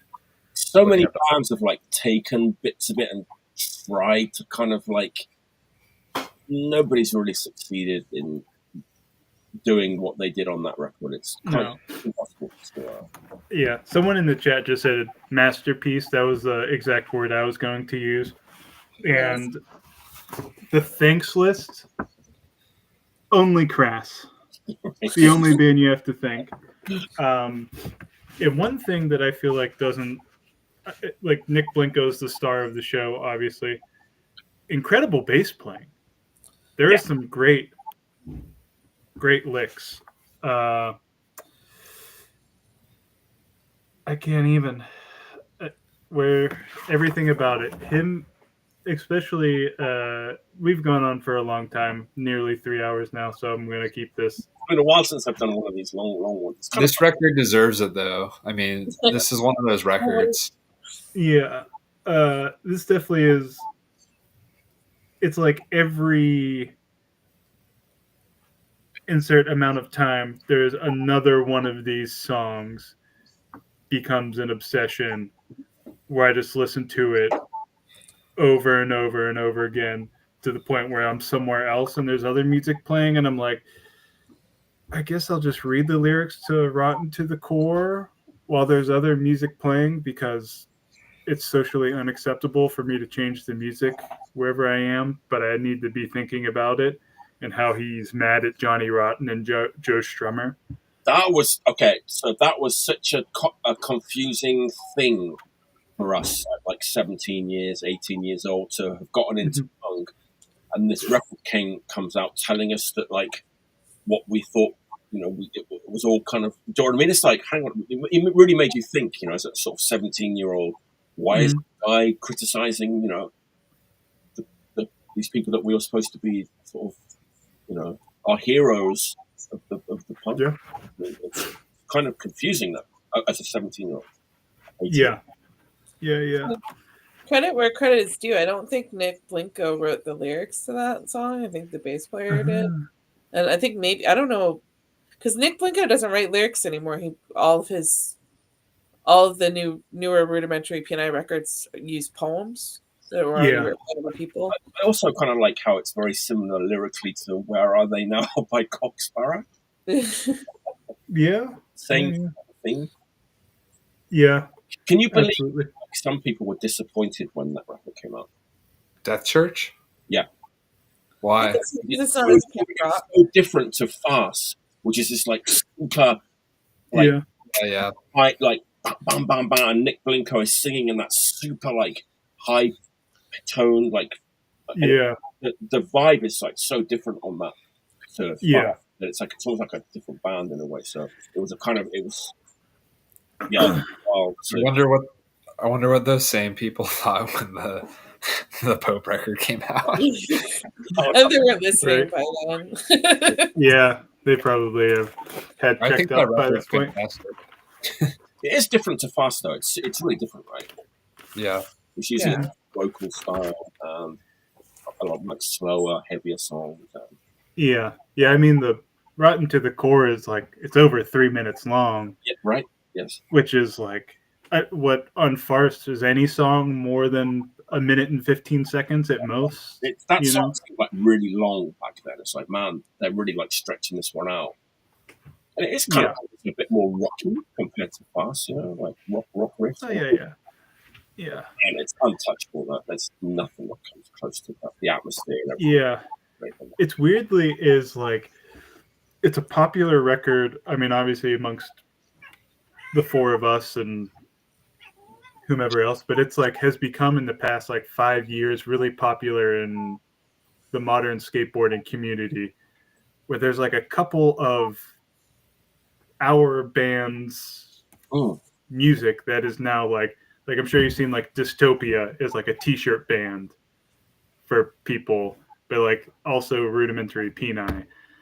Wow. And I just like I mean I love it.